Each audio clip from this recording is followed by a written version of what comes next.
ನಾರಾಯಣಂ ಸುರಗುರುಂ ಜಗದೇಕನಾಥಂ ಭಕ್ತಪ್ರಿಯಂ ಸಕಲಲೋಕನಮಸ್ಕೃತ. ಅದ್ರ ಮಳೆ ಬಂದ್ರೆ ಕಷ್ಟ. ಮಳೆ ಟೆರೆಸ್ ಅಂದ್ರೆ ಒಂದ್ ಕಡೆ ಶೆಡ್, ಒಂದ್ ಕಡೆ ಇರೋ ತರ ಆ ಥರ ಇಲ್ವಾ, ಪೂರಾ ಓಪನ್ ಆಯ್ತು.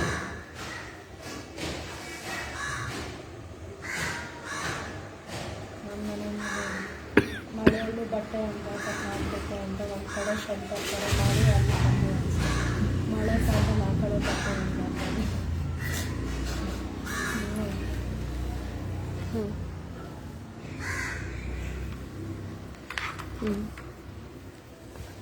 ನಾರಾಯಣಂ ಸುರಗುರುಂ ಜಗದೇಕನಾಥಂ ಭಕ್ತಪ್ರಿಯಂ ಸಕಲಲೋಕನಮಸ್ಕೃತಂ ಚ ತ್ರೈಗುಣ್ಯವರ್ಜಿತಮಜಂ ವಿಭುಮಾದ್ಯನೀಶಂ ವಂದೇ ಭವಘ್ನಮರಾಸುರಸಿದ್ಧವಂದ್ಯಂ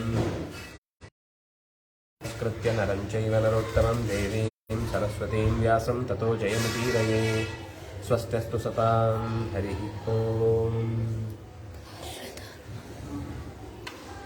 ಸ್ಕಂದ ಹುಟ್ಟಿ ಬಂದ ಕಥೆಯನ್ನು ನಿರೂಪಣೆ ಮಾಡಿದ್ದು. ಸ್ಕಂದನ ಮಾಹಾತ್ಮ್ಯವನ್ನು ಇದೆಯಲ್ಲ ಮೇಲೆ ಯಾಕೆ ಬರಲಿಲ್ಲ?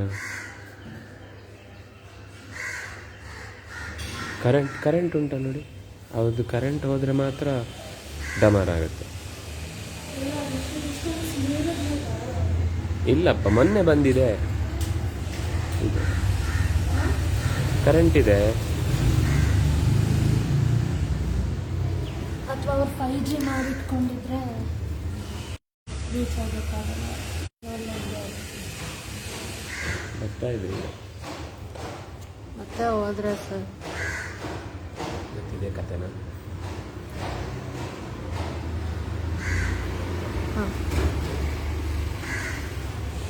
ಸತ್ಯಭಾಮ ಮತ್ತು ದ್ರೌಪದಿ ಸಂವಾದ ಪರ್ವ ಅಂತ ಶುರುವಾಗುವ ಪೂರ್ವದಲ್ಲಿ ಆಗ್ನೇಯ ಅಂತ ಯಾಕೆ ಹೆಸರು ಬಂತು, ಕಾರ್ತಿಕೇಯ ಅಂತ ಯಾಕೆ ಹೆಸರು ಬಂತು, ಅವನನ್ನು ರೌದ್ರ ಅಂತ ಯಾಕೆ ಕರೆದರು ಅನ್ನುವ ಅನೇಕ ವಿಷಯಗಳನ್ನು ಚರ್ಚೆ ಮಾಡಿದರು. ಅದಕ್ಕಿಂತ ಪೂರ್ವದಲ್ಲಿ ಅವನಿಗಿರುವ ಅನೇಕ ಹೆಸರುಗಳು, ಅವನ ಸಾಹಸ, ದೇವಸೇನ ಅನ್ನುವನಿಗೋಸ್ಕರ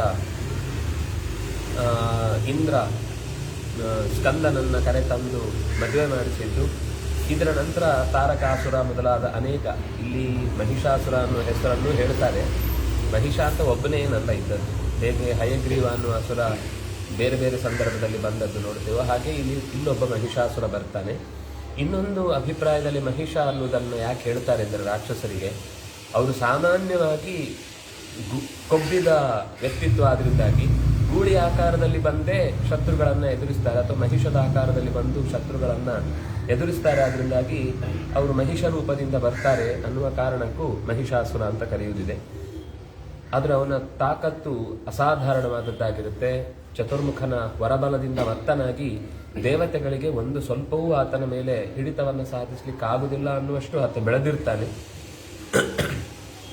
ಆದರೆ ಸ್ಕಂದ ಅದಕ್ಕೋಸ್ಕರ ಹುಟ್ಟಿ ಬಂದವನಾಗಿ ತನ್ನ ಕೈಯಲ್ಲಿರುವ ಶಕ್ತ್ಯಾಯುಧದಿಂದ ಆತನನ್ನು ಸಂಹಾರ ಮಾಡ್ತಾನೆ ಅಂತ ನಿರೂಪಣೆ ಮಾಡಿ, ಅದರ ಜೊತೆಗೆ ಅವನ ಗುಣಗಳನ್ನೊಂದಿಷ್ಟು ಮಾರ್ಕಂಡೇಯರು ಸ್ತೋತ್ರ ಮಾಡುತ್ತಾರೆ. ಸ್ತೋಷ್ಯಾಮಿ ದೇವಋಷಿಭಿಃ ದುಷ್ಟಂ ಶಕ್ತ್ಯಾ ಗುಹಂ ನಾಮಭಿರಪ್ರಮೇಯಂ ಷಡಾನನಂ ಶಕ್ತಿಧರಂ ಸುವೀರಂ ನಿಬೋಧ ಚೈತಾನಿ ಕುರುಪ್ರವೀರ. ಪಾಂಡುವಿನ ಮಕ್ಕಳಾದಂತಹ ಯುಧಿಷ್ಠಿರಾದಿಗಳೆಲ್ಲರೂ ಕೂಡ ಬಹಳ ಆಸಕ್ತಿಯಿಂದ ಪ್ರತಿಯೊಂದು ಮಾತುಗಳಿಗೂ ಕಿವಿ ಕೊಟ್ಟು ಕೇಳುತ್ತಾ ಇರ್ತಾರೆ. ಅಂಥ ಸಂದರ್ಭದಲ್ಲಿ ಈ ಸ್ತೋತ್ರಕ್ಕೆ ಅವರು ಆಯಿತು, ನಮಗೆ ಆ ಮಹಾತ್ಮ್ಯವನ್ನು ಬಿಡಿಸಿ ಹೇಳಿ ಅಂತ ಹೇಳಿದಾಗ ಮಾರ್ಕಂಡೇಯರು ಸ್ತೋತ್ರ ಮಾಡುತ್ತಾರೆ.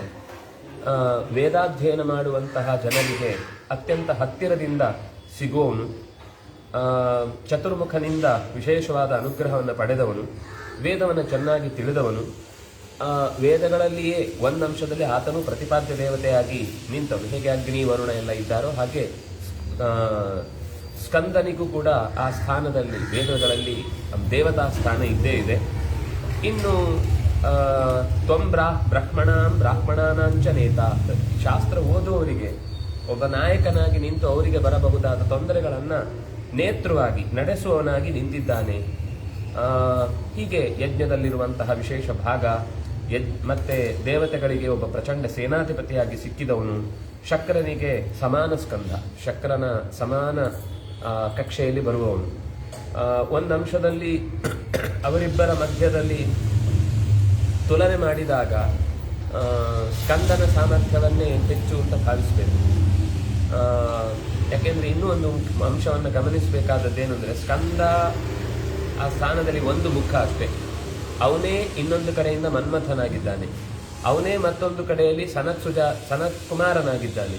ಅಂದರೆ ಚತುರ್ಮುಖನಿಗೆ ಅವನೇ ಮಗನಾಗಿ ಸನತ್ ಕುಮಾರನಾಗಿ ಹುಟ್ಟುತ್ತಾನೆ, ಅವನೇ ನಾರಾಯಣನಿಗೆ ಮನ್ಮಥನಾಗಿ ಹುಟ್ಟಿ ಬರ್ತಾನೆ, ಹಾಗೆ ರುದ್ರದೇವನಿಗೆ ಸ್ಕಂದನಾಗಿ ಹುಟ್ಟುತ್ತಾನೆ. ಹೀಗೆ ಮೂರೂ ಸೃಷ್ಟಿ ಸ್ಥಿತಿ ಲಯ ಚಿಂತಕರ ಮನೆತನಗಳಲ್ಲಿ ಆತನಿಗೆ ಒಂದು ಸದಸ್ಯ ಸ್ಥಾನವಾಗಿ ಸಿಕ್ಕಿದ್ದು ನೋಡುತ್ತೇವೆ.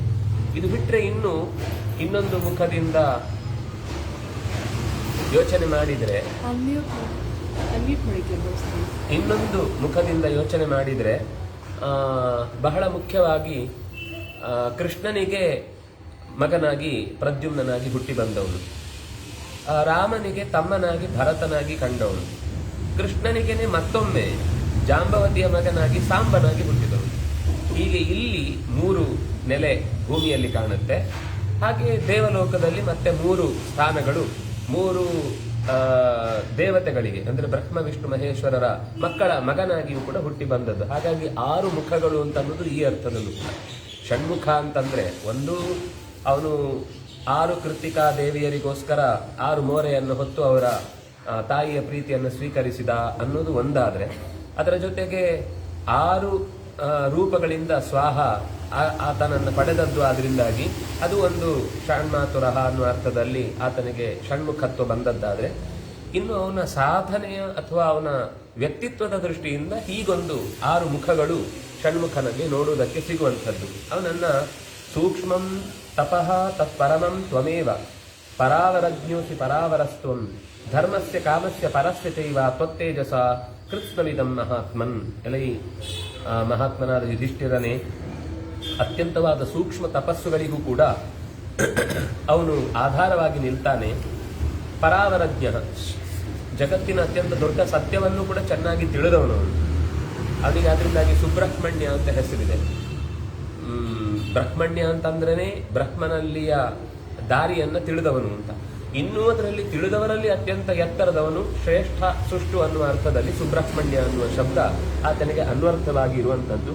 ಧರ್ಮಸ್ಯ ಕಾಮಸ್ಯ, ಧರ್ಮ ಅರ್ಥ ಕಾಮಗಳ ಶ್ರೇಷ್ಠತೆಯನ್ನು ಸಮಾಜಕ್ಕೆ ಸಾರುವುದರ ಮೂಲಕ ಆ ತೇಜಸ್ಸಿನಿಂದ ಯಾರು ಅವನನ್ನು ಉಪಾಸಿಸ್ತಾರೋ ಅವರಿಗೆ ವಿಶೇಷವಾದ ರಕ್ಷಣೆಯನ್ನು ನೀಡುವವನು. ಇಷ್ಟು ಹೇಳಿ ಸ್ಕಂದನ ಈ ಮಾಹಾತ್ಮ್ಯವನ್ನು ಯಾರು ಚೆನ್ನಾಗಿ ಓದುತ್ತಾನೋ, ಕೇಳುತ್ತಾನೋ, ಚಿಂತಿಸ್ತಾನೋ ಅವನಿಗೆ ಲೌಕಿಕವಾದ ಫಲಗಳು ಸಿಗ್ತವೆ, ಧನ ಸಂಪತ್ತು ಸಿಗುತ್ತೆ, ಆಯುಷ್ಯ ಸಿಗುತ್ತೆ, ಒಳ್ಳೆಯ ಕೀರ್ತಿ, ಎಲ್ಲದಕ್ಕಿಂತ ಹೆಚ್ಚಾಗಿ ಅಂತರಂಗದ ಬೆಳಕು, ಒಳ್ಳೆಯ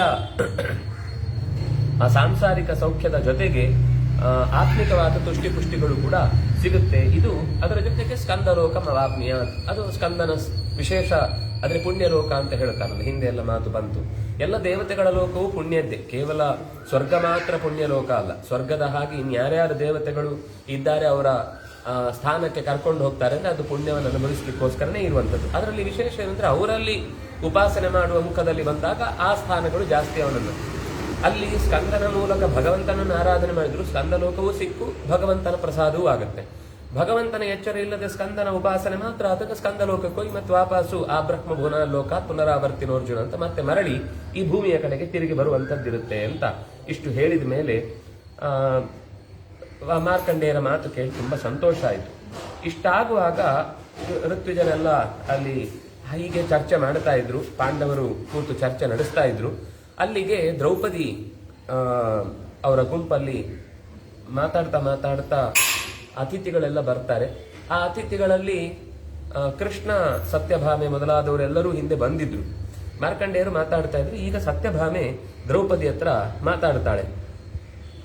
ಚಿರಸ್ಯ ದೃಷ್ಟ್ವಾ ರಾಜೇಂದ್ರ ತೇ ಅನ್ಯೋನ್ಯಶ್ಚ ಪ್ರಿಯಂ ವದೇ ಕಥಂ ಆಯಾಸತುಶ್ಚಿತ್ರಾಃ ಕಥಾ ಕುರು ಯದೂಚಿತಾಃ.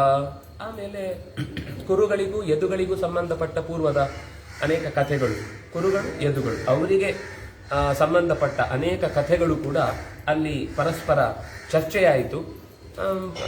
ದ್ರೌಪದಿಯು ಮಾತಾಡ್ತಾಳೆ, ಕೃಷ್ಣನು ಅಲ್ಲಿ ಮಾತಾಡ್ತಾನೆ, ಉಳಿದ ಪಾಂಡವರು ಮಾತಾಡ್ತಾರೆ. ಈ ಹೊತ್ತಿನಲ್ಲಿ ಸತ್ಯಭಾಮೆ ಕೃಷ್ಣ ಎಲ್ಲ ಪಾಂಡವರ ಹತ್ರ ಮಾತಾಡಿಕೊಂಡು ಸ್ವಲ್ಪ ಅವರ ಟೀಮ್ ಆಚೆ ಬೇರೆ ಆಗುತ್ತೆ. ಅಲ್ಲಿ ವೃತ್ತಿದರೆಲ್ಲ ಸೇರ್ಕೊಂಡು ಆಚೆಗೆ ಹೋಗ್ತಾರೆ. ಇವಳು ಸತ್ಯಭಾಮೆ ಯಾಜ್ಞಸೇನಿಯನ್ನು ಕುರಿತು ರಹಸಿ, ಉಳಿದವರೆಲ್ಲ ಅಷ್ಟರ ತನಕ ಸಾರ್ವಜನಿಕ ಸಭೆ ಇತ್ತು.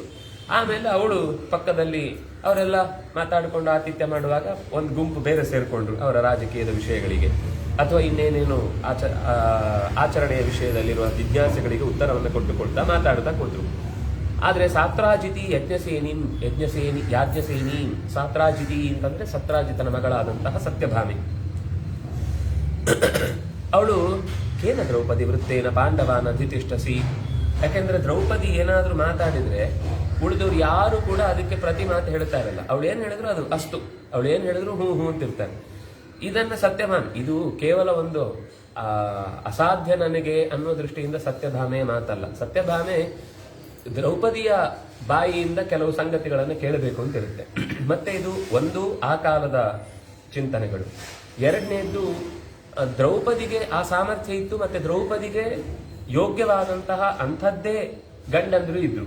ಅದರಿಂದಾಗಿ ಅವಳು ಲೋಕದಲ್ಲಿ ಇಷ್ಟೆಲ್ಲ ವೀರರು ಆ ಮಾತು ಹೇಳ್ತಾರಲ್ಲಿ, ಎಂಥ ಸಮರ್ಥರಾದ ಲೋಕಪಾಲೋಪಮಾನ್ ವೀರಾನ್ ನೂನಾಂ ಪರಮಸಮ್ಮತಾನ್ ಕಥಂಚ ವಶಾನುಗಾನ್ ಸ್ತುಭ್ಯಂ ನ ಕುಪ್ಯಂತಿ ಚ ತೇ ಶುಭೆ. ನಿನ್ನ ಯಾವುದೇ ನಿಯಮಗಳಿಗೆ ಅವ್ರು ಯಾಕೆ ಕೋಪ ಮಾಡ್ಕೊಳ್ಳಲ್ಲ, ಅಥವಾ ನೀನೇನಾದ್ರೂ ಹೇಳಿದ್ರೆ ಅವ್ರು ಆಗಲ್ಲ ಅಂತ ಯಾಕೆ ಹೇಳಲ್ಲ? ಏನ್ ಮಾತಾಡ್ಬೇಕಾದ್ರೂ ಒಂದ್ಸರ್ತಿ ದ್ರೌಪದಿಯ ಕಡೆಗೆ ಕಣ್ಣು ಹಾಯಿಸ್ತಾರೆ. ನಾವು ಹೇಳ್ಬೇಕಾ ನಾವಿದನ್ನ ಪ್ರಾಯೇಣ ಗೃಹಿಣೀ ನೇತ್ರಾಹ ಅಂತ ಕಾಳಿದಾಸನ ಒಂದು ಹೇಳ್ತಾನೆ ಮಾತು. ಏನಾದ್ರೂ ನಿರ್ಧಾರ ಆಗ್ಬಿಟ್ಟು ಅಂದ್ರೆ ಕೊನೆಗೆ ಅದು ಅಲ್ಲಿ ಹೇಳುದ ಪ್ರಸಂಗ, ಪಾರ್ವತಿಯನ್ನ ರುದ್ರದೇವನಿಗೆ ಮದುವೆ ಮಾಡಿ ಕೊಡ್ಬೇಕು ಅಂತ ಮಾತಾಡುವಾಗ ಪರ್ವತರಾಜ ಮೇನೆ ಮುಖ ನೋಡ್ತಾನಂತೆ. ನಾನು ಅಂದ್ರೆ ಋಷಿಗಳೆಲ್ಲ ಬಂದು ಕೇಳ್ತಿರ್ತಾರೆ, ಲೋಕದಲ್ಲಿ ತುಂಬಾ ಅನರ್ಥ ಆಗಿದೆ, ಅದರಿಂದ ದಯವಿಟ್ಟು ಪಾರ್ವತಿಯನ್ನ ರುದ್ರದೇವನಿಗೆ ವಹಿಸಿಕೊಡಿ ಅಂತ. ನನ್ಗೇನು ತೊಂದರೆ ಇಲ್ಲ, ಋಷಿಗಳು ಬಂದು ಕೇಳ್ತಾ ಇದ್ರೆ ಭಾರಿ ಖುಷಿ. ಆದ್ರೆ ಪೂರ್ವ ಒಪ್ಪಿಗೆ ಕೊಡೋಣ ಅಂದ್ರೆ ಮೇನೆ ಮುಖವನ್ನೊಮ್ಮೆ ನೋಡ್ತಾನೆ ಅಂತ ಹೇಳುವಾಗ ಈ ಮಾತನ್ನ ಹೇಳ್ತಾರೆ. ಅದರ ಅರ್ಥ ಇಬ್ರು ಒಂದು ನಿರ್ಧಾರ ತೆಗೆದುಕೊಳ್ಳುವಾಗ ಇಬ್ರು ಆ ವಿಷಯದಲ್ಲಿ ಅವರವರ ಜವಾಬ್ದಾರಿ ಏನು ಅಂತ ಅರಿತುಕೊಂಡು ಚರ್ಚೆ ಮಾಡಿ ಉತ್ತರ ಕೊಡಬೇಕು ಅಂತ. ಹಾಗೆ ಇಲ್ಲಿ ಅವರೇನೇ ಒಂದು ವಿಷಯವನ್ನ ನಿರ್ಧಾರ ಮಾಡುವಾಗ್ಲೂ ನಿನ್ನ ಕಡೆಗೊಮ್ಮೆ ನೋಟವನ್ನು ಹರಿಸಿ ಕೆಲವು ನಿಶ್ಚಯಗಳನ್ನು ಮಾಡ್ತಾರೆ. ಇದು ಯಾವ ವೃತ್ತದಿಂದ ಹೀಗೆ ಅವರು ನಿನ್ನ ಹತ್ರ ವರ್ತಿಸ್ಲಿಕ್ಕೇನು ಕಾರಣ? ಸ್ವಲ್ಪ ತಮಾಷೆಯಾಗಿ ಕೇಳ್ತಾರೆ. ಏನಾದ್ರೂ ಮದ್ದು ಇಟ್ಟಿದ್ಯಾ ಅಂತ ಕೇಳ್ತಾರೆ. ನಿನ್ ಕೈಯಲ್ಲಿ ಅವ್ರು ಹೇಳಿದ ಹಾಗೆ ಕೇಳ್ಕೊಳ್ಳಿಕ್ಕೆ ಇಟ್ಕೊಳ್ಳಿಕ್ಕೆ ನಿನ್ನ ಹತ್ರ ಏನಾದ್ರೂ ವ್ರತಚರ್ಯಾ ತಪೋವಾಪಿ ಸ್ನಾನ ಮಂತ್ರೌಷಧಾನಿ ಚ ವಿದ್ಯಾವೀರ್ಯಂ ಮೂಲವೀರ್ಯಂ ಜಪ ಹೋಮಾ ಗದಾಸ್ತಥಾ ಮಮ ಆಚಕ್ಷ ಪಾಂಚಾಲಿ ಯಶಸ್ಯಂ ಭಗವೇತನಂ ಯೇನ ಕೃಷ್ಣೇ ಭವೇನ್ನಿತ್ಯಂ ಮಮ ಕೃಷ್ಣೋ ವಶಾನುಗಃ. ನಿನ್ನ ಹತ್ರ ವ್ರತಚರ್ಯೆ ಏನಾದ್ರೂ ಯಾವ್ದಾದ್ರೂ ಒಂದು ಮಂಗಳಗೌರಿ ವ್ರತ ತರದ್ದು ಏನಾದ್ರೂ ಒಂದು ವ್ರತ ಇದೆಯಾ? ಈ ವ್ರತ ಮಾಡಿದ ತಕ್ಷಣ ಅವರೆಲ್ಲ ನೀನು ಹೇಳಿದಾಗ ಕೇಳ್ತಾರೆ ಅಂತ ಅನ್ನೋದೇನಾದ್ರೂ ಇದೆಯಾ? ಅಥವಾ ಏನಾದ್ರೂ ಗಂಗೆಯಲ್ಲಿ ಸ್ನಾನ ಮಾಡಬೇಕು, ಕೆಲವು ನದಿಗಳಲ್ಲಿ ಏನೇನು ಸ್ನಾನ ಮಾಡಿದಾಗ ಒಂದೊಂದು ಫಲ ಇದೆ, ಇದಕ್ಕೇನಾದ್ರೂ ಒಂದು ಫಲ, ಗಂಡಂದ್ರು ನಿನ್ನ ಕೈಗೆ ಸೇರ್ತಾರೆ ಅನ್ನುವ ರೀತಿ ಯಾವ್ದಾದ್ರೂ ಫಲವನ್ನು ಕೊಡುವ ನದಿ ಸ್ನಾನ ಏನಾದ್ರೂ ಇದೆಯಾ? ಅಥವಾ ಔಷಧ ಇದೆಯಾ ಯಾವ್ದಾದ್ರು? ಅವ್ರಿಗೆ ಊಟಕ್ಕೆ ದಿನಕ್ಕೆ ಏನಾದ್ರೂ ಕೊಟ್ರೆ ಆಮೇಲೆ ಅವರು ಬಾಲ ಮುದುಡಿಕೊಂಡು ಸೀದಾ ನಿನ್ನ ಬೆನ್ನ ಹಿಂದೆ ಬರುವ ಹಾಗೆ ಏನಾದ್ರೂ ವಿಶೇಷ ವ್ಯವಸ್ಥೆಯನ್ನ ಅಂತದ್ದೇನಾದ್ರೂ ಇದೆಯಾ? ಅಥವಾ ಮಂತ್ರ ಯಾವ್ದಾದ್ರು ಮಂತ್ರ ಜಪ ಮಾಡಿದ್ರೆ ತುಂಬಾ ಬೇಗ ನೀನು ಹೇಳಿದ ಹಾಗೆ ಕೇಳ್ತಾರೆ ಅಂತ ಏನಾದ್ರೂ ಇದೆಯಾ? ಇನ್ಯಾವುದಾದ್ರೂ ಯಕ್ಷಿಣಿ ವಿದ್ಯೆಗಳೇನಾದ್ರೂ ಕುತ್ಕೊಂಡ್ಬಿಡುದು, ನಿಂತ್ಕೊಂಡ್ಬಿಡುದು, ತನ್ನದು ನಿನ್ ಬೇಡ ಬಿಟ್ಬಿಡುದು, ಈ ತರ ಏನಾದ್ರೂ ವಿದ್ಯೆಗಳಿದೆಯಾ? ಅಥವಾ ಯಾವ್ದಾದ್ರು ಜಪ ಅಥವಾ ಏನಾದ್ರೂ ಹೋಮ ಅಥವಾ ಯಾವ್ದಾದ್ರೂ ಮದ್ದಿನ ಪ್ರಯೋಗ, ಅಗದ ಅಂತಂದ್ರೆ ಅಗದಂಕರ ಅಂದ್ರೆ ಮದ್ದಿನ ಪ್ರಯೋಗ, ವಿಷ ಪ್ರಯೋಗ ಏನಾದ್ರೂ ಮಾಡಿ ಅದೇನಾದ್ರೂ ಇದ್ರೆ ಹೇಳಪ್ಪ, ನಾನು ಕೂಡ ಈ ಕೃಷ್ಣ ನನ್ನ ಹಿಡಿಯುವುದೇ ಕಷ್ಟ ಆಗ್ಬಿಟ್ಟಿದೆ, ಎಲ್ಲಿ ಊರಿಡಿ ತಿರುಗ್ತಾ ಇರ್ತಾನೆ, ನಮ್ಮನೆಗೆ ಬಾ ಅಂದ್ರೆ ಮಾತ್ರ ಟೈಮ್ ಇಲ್ಲ ಅಂತ ಹೇಳ್ತಿರ್ತಾನೆ, ನನ್ನ ಮಾತು ಒಂದು ಕೇಳಲ್ಲ ಅಂತ ಅವರಿಬ್ರು ಒಂದೇ ಮನಸ್ಸಿನವರು ದ್ರೌಪದಿಯನ್ನು ಮಾತಾಡಿಸುವ ದೃಷ್ಟಿಯಿಂದ ಹಾಗೆ ಕೇಳ್ತಾಳೆ. ನವಕೃಷ್ಣೋ ವಶಾನುಗಃ ಏನ ಭವೇತ್, ಯಾವುದರಿಂದ ಕೃಷ್ಣನಿಗೆ ನಾನು ಅಂದರೆ ತುಂಬ ಇಷ್ಟ ಆಗಬೇಕು. ಹಾಗೆಯೇ ಒಂದು ಕಥೆಯ ಹಿನ್ನೆಲೆಯನ್ನು ನೋಡ್ತೇವೆ. ರುಕ್ಮಿಣಿ ತುಂಬ ಮೆಚ್ಚುಗೆ, ಸತ್ಯಭಾಮಿ ಸ್ವಲ್ಪ ಗಜಗಾಂಭೀರ್ಯ ಒಳಗೆ. ಆದ್ರಿಂದಾಗಿ ಎಲ್ಲ ಅವಳು ಹೇಳಿದ್ದನ್ನು ಕೇಳುವುದಿಲ್ಲ. ರುಕ್ಮಿಣಿ ಅವ್ರು ಇಬ್ರು ಒಂದರ್ಥದಲ್ಲಿ ಒಬ್ಬರೇ, ಒಂದು ಕಡೆಯಿಂದ ಶ್ರೀ, ಇನ್ನೊಂದು ಕಡೆಯಿಂದ ಭೂ, ವ್ಯತ್ಯಾಸ ಇಲ್ಲ. ಆದ್ರೆ ವ್ಯಕ್ತಿತ್ವದಲ್ಲಿ ಎರಡು ಮುಖಗಳನ್ನ ತೋರಿಸುವುದನ್ನ ಆ ಸತ್ಯಭಾಮೆ ರುಕ್ಮಿಣಿ ಪಾತ್ರಗಳು ತೋರಿಸುವ ಹಾಗೆ ಕೇಳುತ್ತಾಳೆ. ಆಗ ದ್ರೌಪದಿ ಕೂಡಲೇ ಉತ್ತರ ಕೊಡ್ತಾಳೆ. ಆ ತಮಾಷೆಯಲ್ಲೂ ಎಲ್ಲೋ ಒಂದು ವಿಷಯ ತಪ್ಪು ಮಾಹಿತಿ ಹೋಗಬಾರ್ದು, ಅದಕ್ಕೋಸ್ಕರ ಒಂದು ಸ್ವಲ್ಪ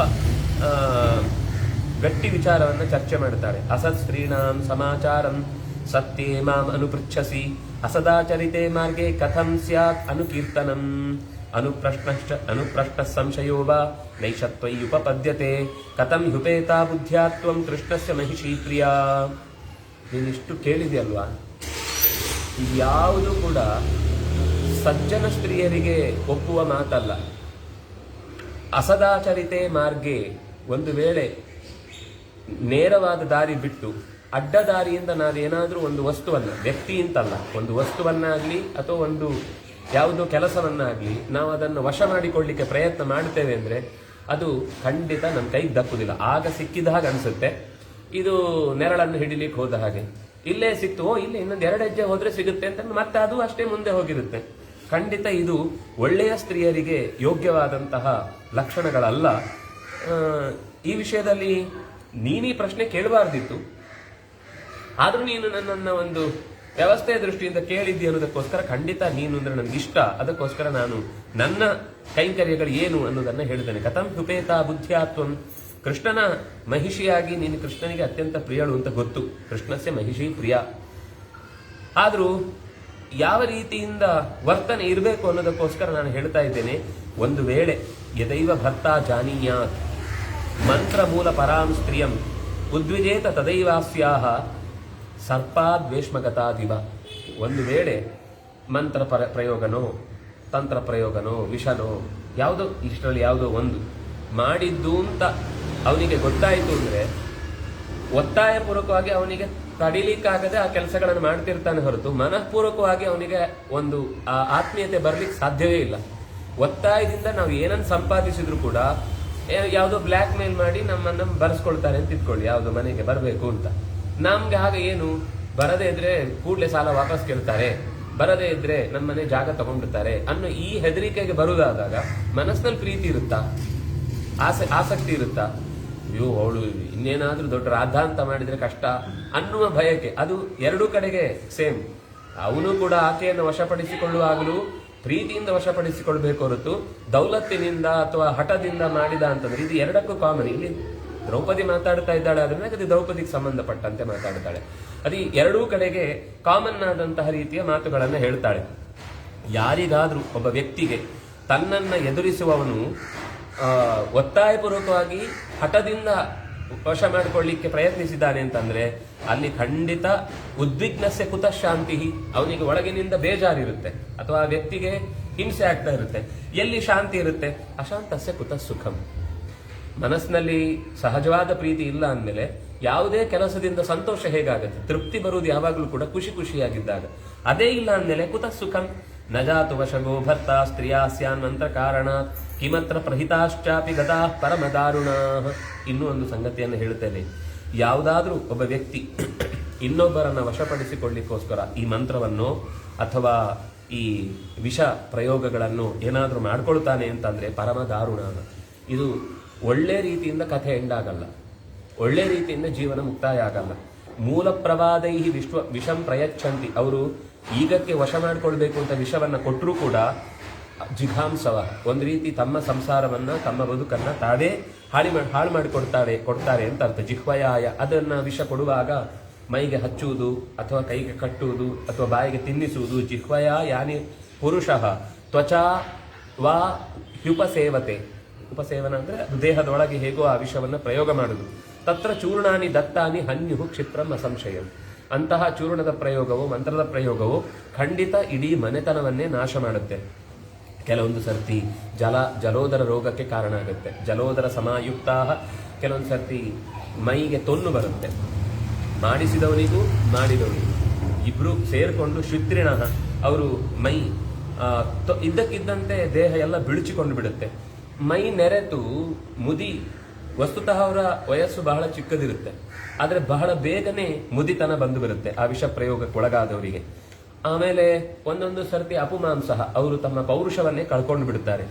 ಇನ್ನು ಸ್ತ್ರೀವಿಹಿ ಜಡಾಂಧ ಬಧಿರಾಸ್ತಥಾ, ಇನ್ನು ಒಂದು ಏನಂತಾರೆ, ಯಾವುದೇ ಕಾರ್ಯದಲ್ಲಿ ಆಸಕ್ತಿ ಇಲ್ಲದ ಕಲ್ಲಿನಂತಾಗ್ಬಿಡ್ತಾರೆ. ಜಡ, ಕಿವುಡರಾಗಬಹುದು, ಕಣ್ಣು ಕಳ್ಕೊಳ್ಬಹುದು, ಅಥವಾ ತೀರ ಹೆಮ್ಮಾರಿಯಂತೆ ವಿಕಾರವಾದ ಮನಸ್ಥಿತಿಗೆ ಹೋಗಿ ಬಿಡಬಹುದು.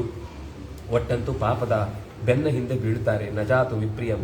ಯಾವ ಕಾರಣಕ್ಕೂ ಕೂಡ ಒಬ್ಬ ವ್ಯಕ್ತಿ ತನ್ನ ಇನ್ನೊಂದು ಜೀವನದ ಜೊತೆಗಾರನನ್ನ, ಜೊತೆಗಾತಿಯನ್ನ ಪ್ರೀತಿಯಿಂದ ಗ್ರಹಿಸಬೇಕೇ ಹೊರತು ಬೇರೆ ಯಾವುದು ಬಲವಂತದಿಂದ ಗ್ರಹಿಸುವುದಕ್ಕೆ ಯಾವ ರೀತಿಯಿಂದಲೂ ಕೂಡ ಅವಕಾಶ ಇಲ್ಲ. ನಾನಂತೂ ವರ್ತಾಮ್ಯಃ ಅಹಂ ತುಯಾಂ ವೃತ್ತಿಂ ಪಾಂಡವೇಶು ಮಹಾತ್ಮಸು ತಾಂ ಸರ್ವಾಂ ಶೃಣುಮೇ ಸತ್ಯಾಂ ಸತ್ಯಭಾಮೆ ಯಶಸ್ವಿನಿ.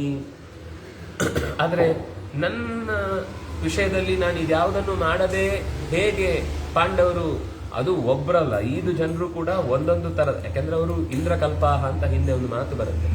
ಇಂದ್ರನ ಸ್ಥಾನಕ್ಕೆ ಯೋಗ್ಯರಾದವರು ಯಾರು ಕೂಡ ಸಾಮಾನ್ಯ ವ್ಯಕ್ತಿಗಳಲ್ಲ. ಅಂತಹ ಯೋಗ್ಯತೆ ಇರುವುದರಿಂದಾಗಿ ಆ ರೀತಿ ನಾನು ಅವರಿಗೆ ಬೇಕಾದ ಸರ್ವಿಸ್ ಅನ್ನು ಕೊಡ್ತೇನೆ ಅನ್ನೋದನ್ನ ಹೇಳ್ತಾ, ಅಹಂಕಾರಂ ವಿಹಾಯ, ನಾನು ನನ್ನದೇ ಮಾತು ನಡೀಬೇಕು ಅಂತ ಯಾವತ್ತೂ ಕೂಡ ನಾನು ಹಾಗೆ ಅನ್ಕೊಳ್ಳಿಲ್ಲ.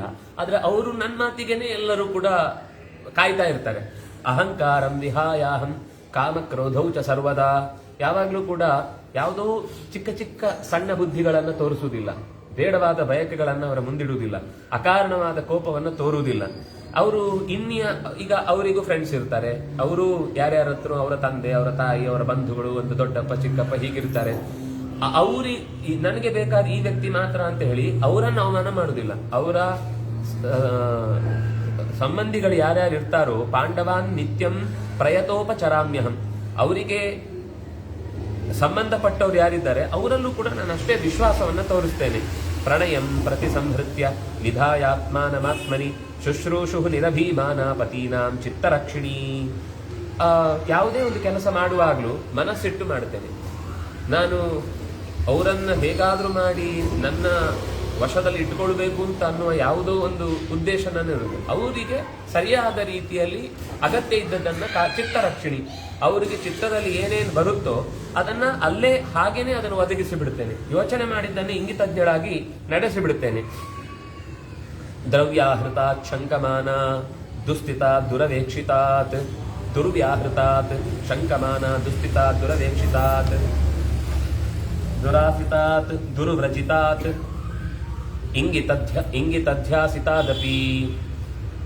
ಕೆಲವೊಂದು ಮಾತುಗಳು ವ್ಯಾಹರಣ ಅಂದ್ರೆ ಮಾತು, ಕೆಟ್ಟ ಮಾತುಗಳಿಗೆ ಅವಕಾಶ ಕೊಡೋಲ್ಲ, ದುರ್ವ್ಯಾಹರಣ ನಾನು ಮಾಡಲ್ಲ. ಆಮೇಲೆ ಕೆಟ್ಟ ರೀತಿಯಲ್ಲಿ ಅದು ವರ್ತನೆ ಅಂದ್ರೆ ಹೇಗೇಗೋ ಮಾತಾಡ್ಬಿಡುದು, ಅಥವಾ ಹೇಗೇಗೋ ಕೂತು ಬಿಡುದು, ಅಥವಾ ಹೇಗೇಗೋ ಒಂದು ಸಾಮಾಜಿಕವಾದ, ಅದು ಇಬ್ಬರಿಗೂ ಸಮಾನನೇ. ಈಗ ವರ್ತನೆ ಅಂತ ಒಂದಿದೆಯಲ್ಲ, ಅಯ್ಯೋ ಎಲ್ರು ಇರುವಾಗ ಹೀಗೆ ಮಾತಾಡ್ತಾರ, ಎಲ್ರಿರುವಾಗ ಹೀಗೆ ನೋಡ್ತಾರ, ಎಲ್ರಿಗೂ ಹೀಗಿರ್ತಾರ ಅಂತ ಅನೇಕ ತರದ ನಮ್ಮ ಒಂದು ವ್ಯವಸ್ಥೆ ಏನಿದೆ ಅವರಿಗೆ ಯಾವುದು ತೀರಾ ಹೊಂದುವಂಥದ್ದಲ್ವೋ, ದುರವೇಕ್ಷಿತ ಕೆಟ್ಟ ದೃಷ್ಟಿ, ಅವ್ರಿಗೆ ಹಾಗಾಗೋಯ್ತಾ, ನಮ್ ಮಾತ್ರ ಅದು ಸಿಗುದಿಲ್ವಾ? ಹಾಗಂದ್ರೆ ಏನು?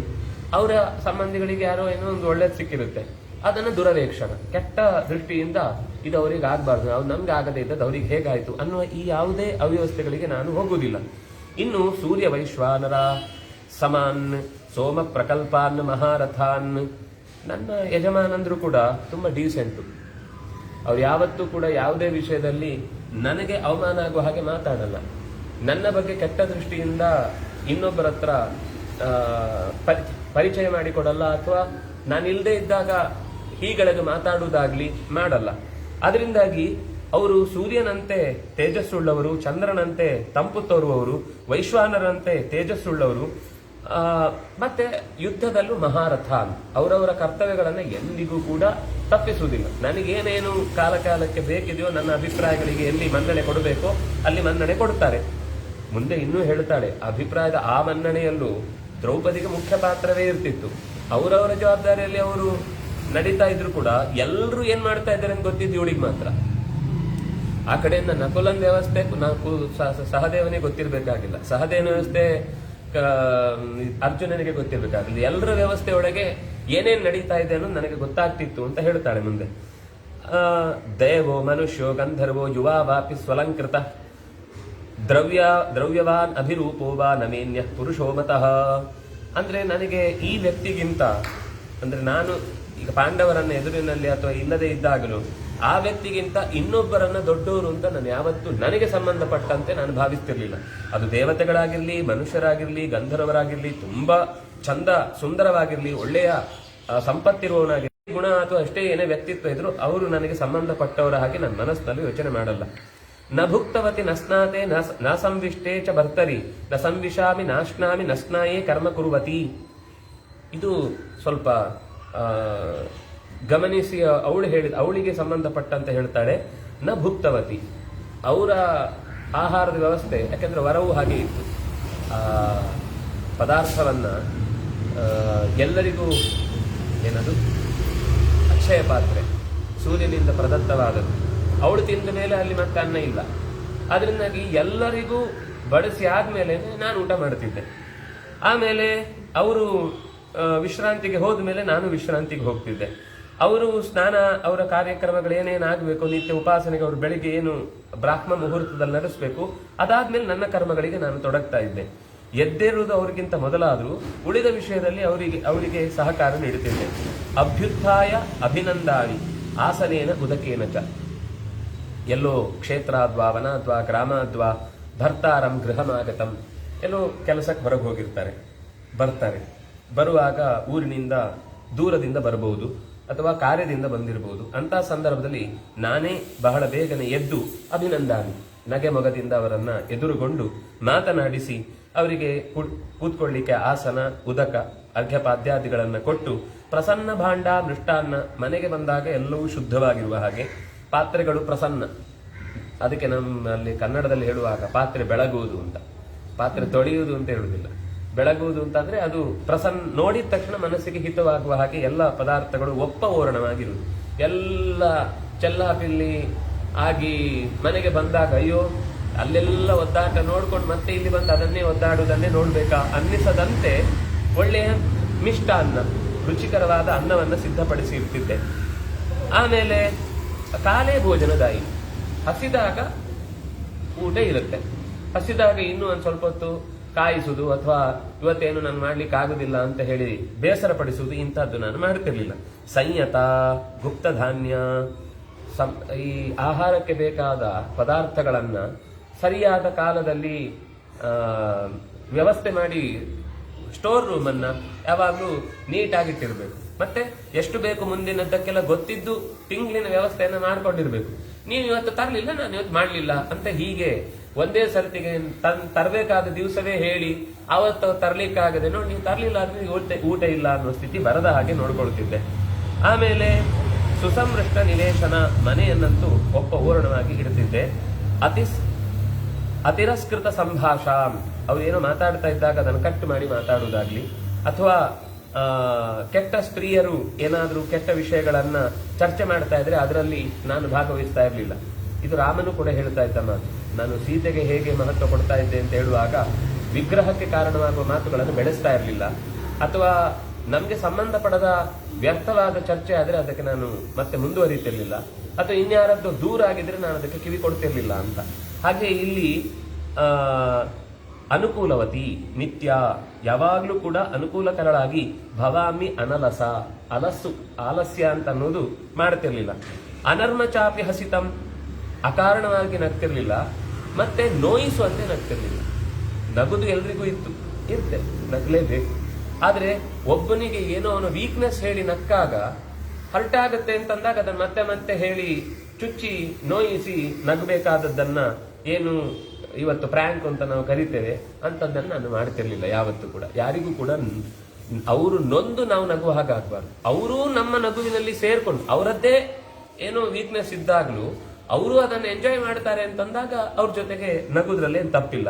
ಹಾಗೆ ನಾನು ಅನರ್ಮ, ನರ್ಮ ಅಂದ್ರೆ ಹಾಸ್ಯ, ತಮಾಷೆ, ಹಿಂಸೆಯ ರೀತಿಯ ಬಿದ್ದಾಗ ಕೆಲವೊಂದು ಸರ್ತಿ ನಮ್ಗೆ ತಡಿಲಿಕ್ಕಾಗದೆ ನಗು ಬಂದ್ಬಿಡುತ್ತೆ. ಆದ್ರೆ ಅದನ್ನು ಹೇಳಿ ಹೇಳಿ ಮತ್ತೆ 10 ಸರ್ತಿ ತೋರಿಸಿ ಅವಮಾನ ಮಾಡುವಂತದ್ದಲ್ಲ. ಇನ್ನು ಯಾವಾಗ್ಲೂ ಮನೆ ಮುಂದೆನೇ ಸುಮ್ಮನೆ ಕೂತು ಏನೋ ಹರಟೆ ಹೊಡಿತಾ ಇರುವುದು, ಇಂಥದ್ದನ್ನ ಮಾಡ್ತಿರ್ಲಿಲ್ಲ. ಅಂದ್ರೆ ಬಾಗಿಲು ಕಾಯುವುದು ಅಂತ ಒಂದಿದೆ, ಆದ್ರೂ ಮನೆ ಒಳಗೆ ಕಾಯಬೇಕು ಅಂತಿದೆ. ಅಂದ್ರೆ ಇಲ್ಲೋ ಅಂದ್ರೆ ಒಂದು ಸಾಮಾಜಿಕ ನಿಯಮ, ಇದೇನು ಶಾಸ್ತ್ರದ ನಿಯಮ ಅಲ್ಲ. ಮನೆಯ ಹೊರಗಡೆ ಬಾಗಿಲ ಹತ್ರ ಕಾಯಬಾರ್ದು ಅಂತ, ಒಂದು ಸಿಕ್ಕಾಬಟ್ಟೆ ಕಾಯಬಾರ್ದು. ಅದರ ಲಕ್ಷಣ ಬೇರೆ. ನಾವು ಅದನ್ನ ಮಾಡಿದ್ದಲ್ಲ ಅಂತ ನಾನು ಅದಕ್ಕೆ ಹೇಳಿದೆ. ಸಾಮಾನ್ಯ ಮನೆಯಲ್ಲಿ ಯಾವುದಾದ್ರೂ ವ್ಯಕ್ತಿ ಅಪಘಾತಕ್ಕೋ ಇನ್ನೇನು ಅನಾಹುತಕ್ಕೀಡಾಗಿ ಶರೀರ ತರುವಾಗ ಹಾಗೆ ಮನೆ ಮುಂದೆ ಕಾಯುವುದು ಅಂತಿದೆ. ಇಲ್ಲಾಂದ್ರೆ ಮನೆ ಒಳಗೆ ಕಾಯಬೇಕು, ಅಥವಾ ಆಗಾಗ ಬಂದು ಹೋಗುದು ತಪ್ಪಲ್ಲ, ಬಾಗಿಲ ಹತ್ರ ಬರುವುದೇ ತಪ್ಪಲ್ಲ. ಅಲ್ಲೇ ನಿಂತುಕೊಂಡು 2 ರೀತಿಯ ಉದ್ದೇಶ. ಒಂದು, ಸಮಯ ವ್ಯರ್ಥ ಮಾಡುವುದು ಅಂತ ಅರ್ಥ ಅದು ಬಹುಶಃ.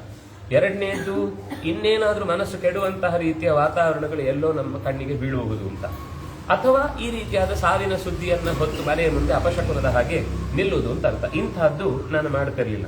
ಇನ್ನು ಮನೆಯ ಪರಿಸರ ಅಥವಾ ತೀರಾ ಕೊಳಕು ಜಾಗಕ್ಕೆಲ್ಲ ನಾನು ಹೋಗ್ತಿರ್ಲಿಲ್ಲ. ಅವಸ್ಕರೇ ಚಿರಸ್ಥಾನಂ ನಿಷ್ಕುಟೇಶು ಚ ವರ್ತಯೇ. ನಿಷ್ಕುಟ ಅಂದ್ರೆ ತೀರಾ ಯಾರೂ ಇಲ್ಲದ ಏಕಾಂತದ ಕೂತೋಟಗಳು, ಅಂದ್ರೆ ಯಾರನ್ನಾದ್ರೂ ಕೆಲಸದವರನ್ನ ಜೊತೆಗೆ ಇಟ್ಕೊಂಡೇ ಹೋಗುದು ಅಂತ ಅರ್ಥ. ಏಕಾಂತವನ್ನ ನಮ್ಗೆ ಹತ್ತಿರದಲ್ಲಿ ಯಾರಾದ್ರೂ ಒಬ್ರು ಗೊತ್ತಿರೋ, ಏನಾದ್ರೂ ಅನಾಹುತ ಆದ್ರೆ ಹೇಳುದು ಯಾರಿಗೆ? ಅದು ಅನಾಹುತ ಆಗದಂತೆ ನೋಡ್ಕೊಳ್ಬೇಕಾದದ್ದು ಕರ್ತವ್ಯ. ಆಮೇಲೆ ಇನ್ನು ಯಾವುದೋ ಕೊಳಕು ಜಾಗಕ್ಕೆ ಹೋಗಿ ಮೈಯೆಲ್ಲ ಕೆಟ್ಟ ದುರ್ವಾಸನೆ ಮಾಡಿಕೊಂಡು ಮನೆಯೊಳಗೆ ಬಂದು ಅಯ್ಯೋ ನಾನು ಅಲ್ಲಿಗೆ ಹೋಗಿ ಬಂದೆ ಅಂತ ಹೇಳಿ ಎಲ್ರಿಗೂ ಆ ವಾಸನೆಯನ್ನು ಹಂಚುವಂಥದ್ದಲ್ಲ. ಅತ್ಯಾಲಾಪಂ ಮಾತಾಡುವುದು ಅಂದ್ರೆ ಪುರುಷೋತೆ ಇಲ್ಲದೆ ಮಾತಾಡ್ತಾ ಇರೋದು, ಚಾಟರ್ ಬಾಕ್ಸ್ ಅಂತ ಕರೆಯುವ ಹಾಗೆ. ಅಂತಹ ಅತ್ಯಾಲಾಪಗಳನ್ನು ಮಾಡ್ತಿರ್ಲಿಲ್ಲ. ಮತ್ತೆ ಏನಾದ್ರೂ ಒಂದು ಸಂತೋಷಕರವಾದ ಘಟನೆ ನಡೆದ್ರೆ ಅತೃಪ್ತಿಯನ್ನು ವ್ಯಕ್ತಪಡಿಸ್ತಿರ್ಲಿಲ್ಲ. ಅಸಂತೋಷ ಆಗಿದ್ರೆ ಆಗತ್ತೆ, ನಾವೇನ್ ಬೇಕು ಅಂತ ಕೇಳಿ ಆದದ್ದಲ್ಲ, ಆಗ ಆಗತ್ತೆ, ಅದನ್ನು ಬಿಟ್ಬಿಡ್ಬೇಕು. ಆದ್ರೆ ಆ ಅತೃಪ್ತಿಯನ್ನ ಪ್ರತಿ ಸರ್ತಿ ಮತ್ತೆ ಮತ್ತೆ ನೆನಪಿಸುವುದು ಇಲ್ಲ. ಇದು ಪರವ್ಯಾಪಾರ ಸಂಕಥಾಹ, ಬೇರೆಯವರ ಸಣ್ಣ ಪುಟ್ಟ ಕೆಲಸಗಳನ್ನು ಟೀಕೆ ಮಾಡಿ ಟಿಪ್ಪಣಿ ಬರೆದು ಅದನ್ನೇ ಯಾವಾಗ್ಲೂ ಅವರಿಗೊಟ್ಟು ವಿಷಯ ಮುಟ್ಟಿಸ್ತಾ ಇರಬೇಕು ಅಂತ. ಯಾರೋ ಒಬ್ಬನಿಗೆ, ಅದು ಮನೇಲಿ ತಂದೆಯೋ ತಾಯಿಯೋ ಅತ್ತೆಯೋ ಮಾವನೋ ಯಾರಿಗಾದ್ರೂ ಒಬ್ಬರ ಬಗ್ಗೆ ನಿರಂತರ ಹೇಳ್ತಾ ಇರೋದು, ನಾನ್ ಸರಿ ಇದ್ದೇನೆ, ಅವರೆಲ್ಲ ತಪ್ಪು ಮಾಡ್ತಿದ್ದಾರೆ ಅಂತ ಅನ್ನೋ ಫೀಲಿಂಗ್ ಅದು. ಆದ್ರೆ ಆ ಫೀಲಿಂಗ್ ಅನ್ನ ನಾವು ಬಾಯಲ್ಲಿ ಮಾತಾಡಿದ್ರೆ ಎದುರುಗಡೆಯವರಿಗೆ ಅರ್ಥ ಆಗ್ತಾ ಇರುತ್ತೆ. ಯಾವಾಗ್ಲೂ ದೂರ ಮಾತ್ರ ಹೇಳ್ತಾ ಇದ್ದೇವೆ, ಒಳ್ಳೇದನ್ನ ಯಾವತ್ತು ಹೇಳಲ್ಲ ಅಂದ್ರೆ ಅದು ನಮ್ಮ ದೋಷ ಅಂತ ಎದುರುಗಡೆಯವ್ರಿಗೆ ಗೊತ್ತಾಗುತ್ತೆ. ನಾನಂತಹ ಮಾತಿಗೆ ಅವಕಾಶ ಕೊಡ್ತಿರ್ಲಿಲ್ಲ. ಅತಿರೋಷ, ತೀವ್ರವಾದ ಕೋಪಕ್ಕೆ ಕ್ರೋಧ ಸ್ಥಾನ ಇದ್ರೆ, ಎಲ್ಲಿಯಾದ್ರೂ ಕೋಪ ಬರುವಂತಹ ಪ್ರಸಂಗಗಳಿದ್ರೆ ನಾನು ಅಲ್ಲಿಂದ ಹೊರಗೆ ಬಂದ್ಬಿಡ್ತಿದ್ದೆ, ಆ ಸ್ಥಾನಕ್ಕೆ ಹೋಗ್ತಿರ್ಲಿಲ್ಲ. ಕ್ರೋಧ ಸ್ಥಾನ ಅಂತೂ ಬರ್ತೇ. ನಿರತಾಹಂ ಸದಾ ಸತ್ಯೆ, ಯಾವ್ದಾದ್ರೂ ಪಾಪಕ್ಕೆ ಕಾರಣವಾಗಬಹುದು ಅನ್ನಿಸುವ ಕೆಲಸಗಳಿದ್ರೆ ಅದರಿಂದ ಹಿಂದೆ ಸರಿದು ಬಿಡ್ತಿದ್ದೆ, ಸತ್ಯದಲ್ಲಿಯೇ ರತಳಾಗಿರ್ತಿದ್ದೆ. ಸರ್ವಥಾ ಭರ್ತೃರಹಿತಂ ನಮೇಷ್ಟಂ ನ ಕಥಂಚನ ಯದಾ ಪ್ರವಸತೆ ಭರ್ತ ಕುಟುಂಬಾರ್ಥೇನ ಕೇನಚಿತ್ ಸುಮನೋ ವರ್ಣಕೋಪನ ಭವಾನಿ ವ್ರತಚಾರಿಣಿ. ಇದು ಒಂಥರ ಏನಂದ್ರೆ, ಅವಳು ಹೇಳುದು, ಗಂಡಂದ್ರು ಕುಟುಂಬದ ಭರಣೆಗಾಗಿ ಹೊರಗೆ ಹೋಗ್ತಾರೆ, ದೂರಕ್ಕೆ ಹೋಗ್ತಾರೆ, ಕೆಲವು ದಿವಸ ಇರಲ್ಲ. ಅಂತ ಸಂದರ್ಭದಲ್ಲಿ ನಾನು ತೀವ್ರವಾದ ಅಲಂಕಾರಗಳನ್ನು ಮಾಡಿಕೊಳ್ಳುವುದು, ರುಚಿ ರುಚಿಯಾದ ಅವರಿಲ್ಲ, ಇವತ್ತೆ ಮನೆಯವರಿಲ್ಲ, ಅದಕ್ಕೆ ಬರೀ ಒಂದು ಪಾಯಸ ಮಾತ್ರ ಮಾಡ್ಕೊಂಡೆ. ಆಮೇಲೆ ಒಂದು ನೆಂಚ್ಕೊಳ್ಳಿಕ್ಕೆ ಹಪ್ಪಳ ಇಲ್ಲ ಅಂದ್ರೆ ಏನ್ ಕತೆ, ಚಿತ್ರಾನ್ನ ಇಲ್ಲ ಅಂದ್ರೆ ಎಲೆಗಿಲ್ದೆ ಏನ್ ಚಂದ, ಅದ್ ಪಕ್ಕದಲ್ಲಿ ಒಂದು ಪಲ್ಯ ಇಲ್ಲ ಅಂದ್ರೆ ಏನ್ ಕಷ್ಟ ಅಂತ ಹೀಗೆ ಏನೇನೋ ಮಾಡಿಕೊಂಡು ನಾನು ತಿನ್ನುವುದಿಲ್ಲ, ನಾನು ಹೂ ಮಡಿಯುವುದಿಲ್ಲ, ಆಭರಣಗಳನ್ನು ಹೆಚ್ಚು ತೊಡುವುದಿಲ್ಲ ಅಂತ ಅವ್ರು ಹೇಳ್ತಾರೆ. ಇದನ್ನ ನಾವು ಇದ್ರೂ ಮಾಡಲ್ಲ ಬಿಡಿ, ನಾವು ಯಾವಾಗ್ಲೂ ವ್ರತಚಾರಿಗಳೇ. ಹೂ ಮುಡಿಯಲ್ಲ, ಆಭರಣ ತೊಡಲ್ಲ, ಚಂದ ಇರಬೇಕು ಅಂತ ಬಯಸುವುದೇ ಇಲ್ಲ. ಅದರಿಂದ ಇದು ನಮ್ ನಿತ್ಯ ವ್ರತ. ಯಚ್ಚ ಭರ್ತಾನ ಪಿಬತಿ ಯಚ್ಚ ಭರ್ತಾನ ಸೇವತೆ ಯಚ್ಚ ನಾಶ್ನಾತಿ ಮೇ ಭರ್ತ ಸರ್ವಂ ತದ್ವರ್ಜಯಾಮ್ಯಹಂ. ಅಂದ್ರೆ ಇದು ಅವರವರ ಅಂಡರ್ಸ್ಟ್ಯಾಂಡಿಂಗ್. ಯಾವುದು ತನ್ನ ಜೊತೆಗಾರನಿಗೆ, ಪಾರ್ಟ್ನರಿಗೆ ಇಷ್ಟ ಆಗುದಿಲ್ಲೋ ಅದನ್ನು ನಾವು ಆದಷ್ಟು ಬಿಟ್ಬಿಡುದು ಉತ್ತಮ. ಕೆಲವೊಮ್ಮೆ ಅವರೇ ಹೇಳ್ತಾರೆ, ನಾನು ಇಲ್ಲದೆ ಇದ್ದಾಗ ಏನಾದ್ರೂ ತಿನ್ಕೊಳ್ಳಿ, ನನಗೆ ಅದರ ಪರಿಮಳ ಆಗಲ್ಲ. ಸರಿ, ಆಗ ಇಬ್ರು ಹೊಂದ್ಕೋಬೇಕು. ಅವರು ಇವ್ರಿಗೆ ಬೇಡವಾದ ಬಿಡ್ಬೇಕು, ಇವರು ಅವ್ರಿಗೆ ಬೇಡವಾದ ಬಿಡ್ಬೇಕು. ಅವಳು ಹೇಳ್ತಾಳೆ, ನನ್ನ ಯಜಮಾನರಿಗೆ ಯಾವುದು ಕುಡಿಯುವುದರಲ್ಲಿ ಇಂತಹ ಪದಾರ್ಥಗಳು ಇಷ್ಟ ಆಗುದಿಲ್ಲ ಅಂದ್ರೆ ನನಗೆ ಅದು ಬಿಟ್ಟು ಬೇರೆ ಬೇಕಾದಷ್ಟಿದೆ ಕುಡಿಲಿಕ್ಕೆ. ಎಚ್ಚ ಭರ್ತ ನ ಸೇವತೆ, ಯಾವುದನ್ನ ಸೇವಿಸುವುದಿಲ್ಲೋ ಅದನ್ನು ನಾನು ಉಪಯೋಗಿಸುವುದಿಲ್ಲ. ಅದೇ ರೀತಿ ಅದು ಪದಾರ್ಥ ತಿನ್ನೋದಿರ್ಬೋದು, ಕುಡಿಯೋದಿರ್ಬೋದು, ಎಲ್ಲವನ್ನು ವರ್ಜಯಾಮ್ಯಹಂ ಯಥೋಪದೇಶಂ ನಿಯತ ವರ್ತಮಾನ ವರಾಂಗನೆ ಸ್ವಲಂಕೃತ ಸುಪ್ರಯತ ಭರ್ತು ಪ್ರಿಯಹಿತೇ ರಥ. ನಮ್ಮ ಹಿರಿಯರು ಮನೆ ಅಂತಂದಾಗ ಹೇಗಿರಬೇಕು ಅಂತ ಅನ್ನೋ ಉಪದೇಶವನ್ನು ಹೇಗೆ ಮಾಡಿದಾರೋ ಅಂಥ ರೀತಿಯಲ್ಲೇ ನನ್ನ ಬದುಕನ್ನು ನಾನು ಕಟ್ಟಿಕೊಂಡಿದ್ದೇನೆ. ಯಜಮಾನರಿಗೆ, ಮನೆಯ ಹಿರಿಯರಿಗೆ ಯಾವುದು ಹಿತವೋ ಅಂಥದ್ದನ್ನು ಹೆಚ್ಚು ಪ್ರಯತ್ನಪೂರ್ವಕವಾಗಿ ನಡೆಸ್ತೇನೆ. ಅವರಿಗಾಗಿ ನನ್ನ ಅಂದರೆ ಶ್ಯಾಬಿಯಾಗಿರುವುದಿಲ್ಲ ಅಂತ, ಎಷ್ಟು ಬೇಕೋ ಅಲಂಕಾರ ಮನೆಗೆ ಚಂದದ್ದು ಅಂತ ಅನ್ಸುತ್ತೋ ಅದನ್ನೆಲ್ಲ ಮಾಡಿಕೊಂಡು ಅವರ ಸಂತೋಷಕ್ಕೆ ಕಾರಣವಾಗ್ತೇನೆ. ಏಚ ಧರ್ಮ ಕುಟುಂಬೇಶು ಶ್ವಶ್ರುವ ಮೇ ಕಥಿತಾ ಪುರ ಅನುಶಿಷ್ಟಾಮಿ ತಾನ್ ಸತ್ಯೇ ನಿತ್ಯ ಕಾಲ ಮತಂದ್ರಿತಾ. ಕುಂತಿ ಕೆಲವು ಧರ್ಮಗಳನ್ನು, ಕುಟುಂಬ ಧರ್ಮಗಳನ್ನು ನನಗೆ ಬೋಧಿಸಿದ್ದಾಳೆ. ಅವಳು ಹೀಗಿರಬೇಕು ಅಂತ ಹೇಳಿದ್ದಾಳೆ. ಕಥಿತಾ ಪುರ ಶ್ವಶ್ರ ಅಂದ್ರೆ ಕುಂತಿಯಿಂದ ಮೇ ನನಗೆ ಹೇಳಿದ ಮಾತುಗಳನ್ನು ಅನುತಿಷ್ಠಾಮಿ, ಅದನ್ನ ಪ್ರಾಮಾಣಿಕವಾಗಿ ನಡೆಸ್ತೇನೆ. ಅವ್ರು ಇದ್ದಾಗ ಅದನ್ನೆಲ್ಲ ನಡೆಸಿದಾಗಿರುವುದು, ಅವ್ರು ಹೋದಾಗ ಅದನ್ನೆಲ್ಲ ಗಾಳಿಗೆ ತೂರುವುದು ಇಲ್ಲ. ನಾನು ನಿತ್ಯಂ ನಿರಂತರವಾಗಿ ಆ ಕೆಲಸಗಳಲ್ಲಿ ತೊಡಗ್ತೇನೆ. ಇನ್ನು ನಮ್ಮ ಮನೆಯಲ್ಲಿ ನಡೀಬೇಕಾದ ಯಾರಾದರೂ ನಿತ್ಯ ಭಿಕ್ಷಾನ್ನಕ್ಕೆ ಬರ್ತಾರೆ, ಆಮೇಲೆ ಪ್ರಾಣಿಗಳಿಗೆ ಪದಾರ್ಥಗಳನ್ನ ಹಾಕುವುದು ಅಂತಿರುತ್ತೆ, ಅದಕ್ಕೆ ಬಲಿ ಅಂತ ಕರೀತಾರೆ. ಈಗ ವಾಯಸ ಬಲಿ, ವೈಶ್ವದೇವ ಬಲಿ ಇತ್ಯಾದಿಗಳನ್ನು ಮಾಡುವಂತಹ ಕರ್ತವ್ಯಗಳು. ಇನ್ನು ಶ್ರಾದ್ದ, ಮನೆಯ ಹಿರಿಯರ ನೆನಪು ಮಾಡಿಕೊಳ್ಳುವ ಕಾಲ. ಇನ್ನು ಸ್ಥಾಲೀಪಾಕ, ಪ್ರತಿ ದಿನ ನಡೆಸುವಂತಹ ಅಗ್ನಿಹೋತ್ರ ಇರ್ಬೋದು, ಅಥವಾ ದರ್ಶಪೂರ್ಣ ಮಾಸ ಇತ್ಯಾದಿ ಹುಣ್ಣಿಮೆ ಶ್ರಾದ್ದಗಳನ್ನು ನಡೆಸುವ ಯಜ್ಞಗಳಿರ್ಬೋದು. ಇದಕ್ಕೆಲ್ಲದಕ್ಕೂ ಪರವಸು ನಾನು ಮನೆಗೆ ಬಂದ ಮಾನ್ಯರು ಯಾರಿದ್ದಾರೋ ಮಾನ ಸತ್ಕಾರಾಹ ಏಚಾನ್ಯೇ ವಿದಿತಾ ಮಮ, ಯಾರಿಗೆ ಯಾವ ರೀತಿಯಾದ ಗೌರವವನ್ನ ಅರ್ಹತೆಯ ಮೂಲಕವಾಗಿ ಅರ್ಪಿಸಬೇಕೋ ಅದನ್ನು ನಾನು ನಿರಂತರ ಕೊಡ್ತಾ ಬರ್ತಾ ಇದ್ದೇನೆ. ಅಂದ್ರೆ ಅವರಿಗೆ ಅಗತ್ಯ ಇರುವ ಎಲ್ಲ ಕಾರ್ಯಗಳನ್ನು ಮಾಡಿ ಕೊಡ್ತಾ ಇದ್ದೇನೆ. ತಾನ್ ಸರ್ವಾನ್ ಅನುವರ್ತಾವಿ ದಿವಾರಾತ್ರಂ ಅತಂದ್ರಿತ. ಇದರಲ್ಲಿ ಹಗಲು ರಾತ್ರಿ ಅಂತ ನೋಡ್ತಿರ್ಲಿಲ್ಲ.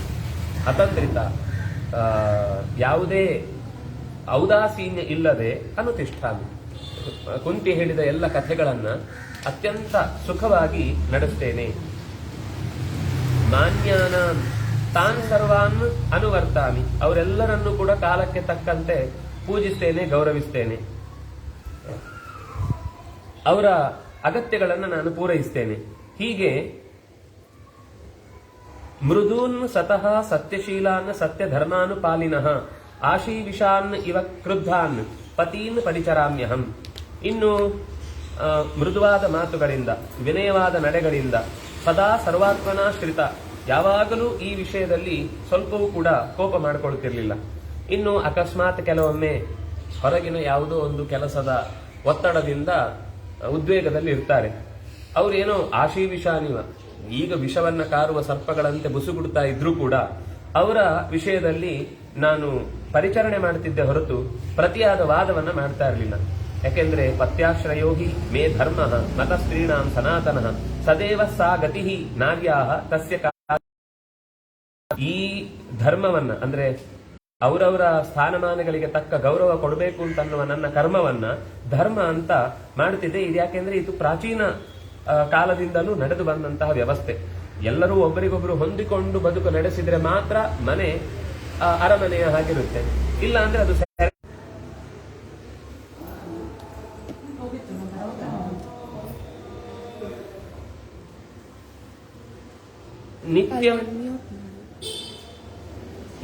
ನಿತ್ಯವೂ ಕೂಡ ಈ ರೀತಿಯಾಗಿ ಅವಧಾನೇನ ಸುಭಗೆ ನಿತ್ಯೋತ್ಥಿತತೆಯೈವ ಚ ನಾಪಿ ಶ್ವಶ್ರೂಂ ಪರಿವದೆ. ಅತ್ತೆಯನ್ನ ಯಾವತ್ತೂ ಕೂಡ ಎದುರಾಡ್ತಿರ್ಲಿಲ್ಲ. ಅವರ ಯಾಕಂದ್ರೆ ಅತ್ತೆ ಅಂಥವಳು ಇದ್ಲು. ಅವಳು ಕಾಡಿಗೆ ಹೋಗುವಾಗ ಎಷ್ಟು ಚಂದದ ಮಾತು ಹೇಳ್ತಾಳೆ ಅಂದ್ರೆ, ದ್ರೌಪದಿ ನಿನಗೆ ನಾನು ಏನನ್ನೂ ಕೂಡ ಹೇಳಬೇಕಾಗಿಲ್ಲ. ನಾನು ಒಂದು ಮಕ್ಕಳನ್ನ ತಾಯಿಯ ಮಡಿಲಿಗೆ ಹಾಕುವಾಗ ಆ ತಾಯಿ ಮಕ್ಕಳನ್ನು ಹೇಗೆ ನೋಡ್ಕೊಳ್ತಾಳೆ ಅಂತ ಅನ್ನುವ ಭರವಸೆ ಇರುತ್ತೋ ಅಷ್ಟು ಭರವಸೆ ನನಗೆ ನನ್ನ ಮಕ್ಕಳನ್ನ ನಿನ್ನ ಕೈಯಲ್ಲಿ ಇಟ್ಟಿದ್ದೇನೆ ಅಂತ ಅನ್ನೋದ್ರಿಂದಾಗಿ ನನಗೆ ಹೇಳಲಿಕ್ಕೆ ಏನೂ ಇಲ್ಲ ಅಂತ ಹೇಳ್ತಾಳೆ. ಆದ್ರೆ ಇವಳು ಹೇಳ್ತಾಳೆ ಅತ್ತೆಗೆ ಏನೆಲ್ಲ ನಡ್ಕೊಳ್ಬೇಕು ಅಂದ್ರೆ, ದ್ರೌಪದಿಯು ಅತ್ತೆ ಮಾತನ್ನ ತಾನೇ ಅರ್ಥ ಮಾಡ್ಕೊಂಡಿದ್ದಾಳೆ. ಅತ್ತೆಯೂ ಕೂಡ ದ್ರೌಪದಿಯ ಇದು ಯೂನಿಕ್, ಇದು ಈ ತರದ್ದು ಹಿಂದೆಯೂ ಬರಲಿಲ್ಲ, ಮುಂದೆಯೂ ಬರುವುದು ಸಾಧ್ಯ ಇಲ್ಲ ಅಂತ ಒಂದು ಅದ್ಭುತವಾದ ಸಂಬಂಧ. ಇದ್ದಾರೆ, ಹಾಗಿಲ್ಲ ಅಂತಿಲ್ಲ, ಇವತ್ತಿಗೂ ಖಂಡಿತ ಇದ್ದಾರೆ. ಆದ್ರೆ ಯಾರು ಈ ಇವತ್ತಿನ ಒಂದಿಷ್ಟು ಧಾರಾವಾಹಿ ನೋಡಿರ್ತಾರೋ ಅವ್ರು ಖಂಡಿತ ಇದ್ರೂ ಕೂಡ ಅದು ಕಳ್ಕೊಂಡ್ಬಿಡ್ತಾರೆ ಅಷ್ಟೇ. ಏಕೋ ತಲೆಯಲ್ಲಿ ಹುಳಗಳನ್ನೇ ಬಿಡುವಂತಹ ಕಾರ್ಯಕ್ರಮ ಇರುತ್ತೆ. ಆದ್ರೆ ಎಲ್ಲೋ ಒಂದು ಕಡೆ ಅದರ ಒತ್ತಡ ಒಬ್ಬರದ್ದು ಜಾಸ್ತಿ ಇದ್ದಾಗ ನಡೆದು ಹೋಗ್ಬಿಡುತ್ತೆ. ಆದ್ರೆ ಇಲ್ಲಿ ಅವಳು ನಾನು ಯಾವತ್ತೂ ಕೂಡ ಅವರ ಮಾತಿಗೆ ಪ್ರತಿಯಾದ ಮಾತುಗಳನ್ನು ಆಡುವುದಿಲ್ಲ. ಯಾಕೆ ಅಂತ ಅವಳು ಒಂದು ಚಂದದ ಮಾತು ಹೇಳುತ್ತಾಳೆ. ಏನಂದ್ರೆ ನಿತ್ಯಂ ಅವಳು ಆರ್ಯಾಂ, ಅತ್ಯಂತ ಆರ್ಯಶೀಲಳು. ಅಂದ್ರೆ ಅರ್ಹವಾದ ಗುಣಗಳಿಂದ ಕೂಡಿದವಳು. ಆಮೇಲೆ ವೀರಸೂಂ ಸತ್ಯವಾದಿನಿ, ಅವಳೇನ್ ನಡ್ಕೊಳ್ತಾಳೋ ಒಳ್ಳೆಯ ಮಕ್ಕಳನ್ನ ಪಡೆದವಳು, ವೀರರಾದ ಮಕ್ಕಳನ್ನ ಪಡೆದವಳು. ಮತ್ತೆ ಸತ್ಯವಾದಿನಿ, ಅವಳು ಕೂಡ ಹಾಗೇನೆ ಅತ್ಯಂತ ನಿಷ್ಠೆಯಿಂದ ಎಲ್ಲ ಕೆಲಸದಲ್ಲಿ ತನ್ನನ್ನು ತೊಡಗಿಸಿಕೊಂಡು ಉಳಿದವರಿಗೆ ಆ ಕಾರ್ಯದಲ್ಲಿ ತೊಡಗುವಂತೆ ಹೇಳುತ್ತಿದ್ಲು. ನನ್ನ ಅತ್ತೆ ಅಂತ ಕಾಲ ಮೇಲೆ ಕಾಲಾಕಿ ಕೂತ್ಕೊಂಡು ಆದೇಶ ಮಾಡಿದವಳು ಅಲ್ವೇ ಅಲ್ಲವಳು. ಎಲ್ಲ ಕಾಲದಲ್ಲೂ ಒಟ್ಟೊಟ್ಟಿಗೆ ಇದ್ದು ಬದುಕನ್ನು ನಡೆಸ್ತಾ ಇದ್ದವಳು. ಹಾಗಾಗಿ ಆದ್ರಿಂದಾಗಿ ಅವಳು ಆರ್ಯ ಅನ್ನೋ ಶಬ್ದ ಬಳಸ್ತಾಳೆ. ಆ ರೀತಿ ಗೌರವಕ್ಕೆ ಪಾತ್ರವಾಗುವ ಗುಣಗಳಿಂದ ಕೂಡಿದ್ಲು ಅಂತ. ಸ್ವಯಂ ಪರಿಚರಾಮ್ಯೇತಾಂ, ನಾನೇ ಸ್ವಯಂ ನೇರವಾಗಿ ಅತ್ತೆಗೆ ಅಗತ್ಯ ಇರುವ ಪಾನ, ಆಚ್ಛಾದನ, ಭೋಜನ ಇವುಗಳಿಗೆಲ್ಲ ಅವಕಾಶವನ್ನು ಮಾಡಿಕೊಡುತ್ತಿದ್ದೆ. ನೈತಾಮತಿಶಯೇ ಜಾತು ವಸ್ತ್ರಭೂಷಣ ಭೋಜನೆ, ಅವರಿಗೆ ಮೀರಿ ಹೆಚ್ಚಿನ ಆಭರಣಗಳನ್ನು ತೊಡುವುದು ಅಂದ್ರೆ ಅದು ಅವರೇ ಕೆಲವೊಮ್ಮೆ ಆಭರಣ ಕೊಟ್ಟು ಹಾಕುವುದು ಬೇರೆ. ಆದ್ರೆ ಅವರಿಗೆ ಸ್ಪರ್ಧೆಯಲ್ಲಿ ನಿಂತ ಹಾಗೆ ಅವರಿಗಿಂತ ತಾನು ಹೆಚ್ಚಿನವಳು ಅಂತ ತೋರಿಸಿಕೊಡುವ ಹಾಗೆ ಯಾವತ್ತೂ ನಾನು ನಡ್ಕೊಳ್ತಿರ್ಲಿಲ್ಲ.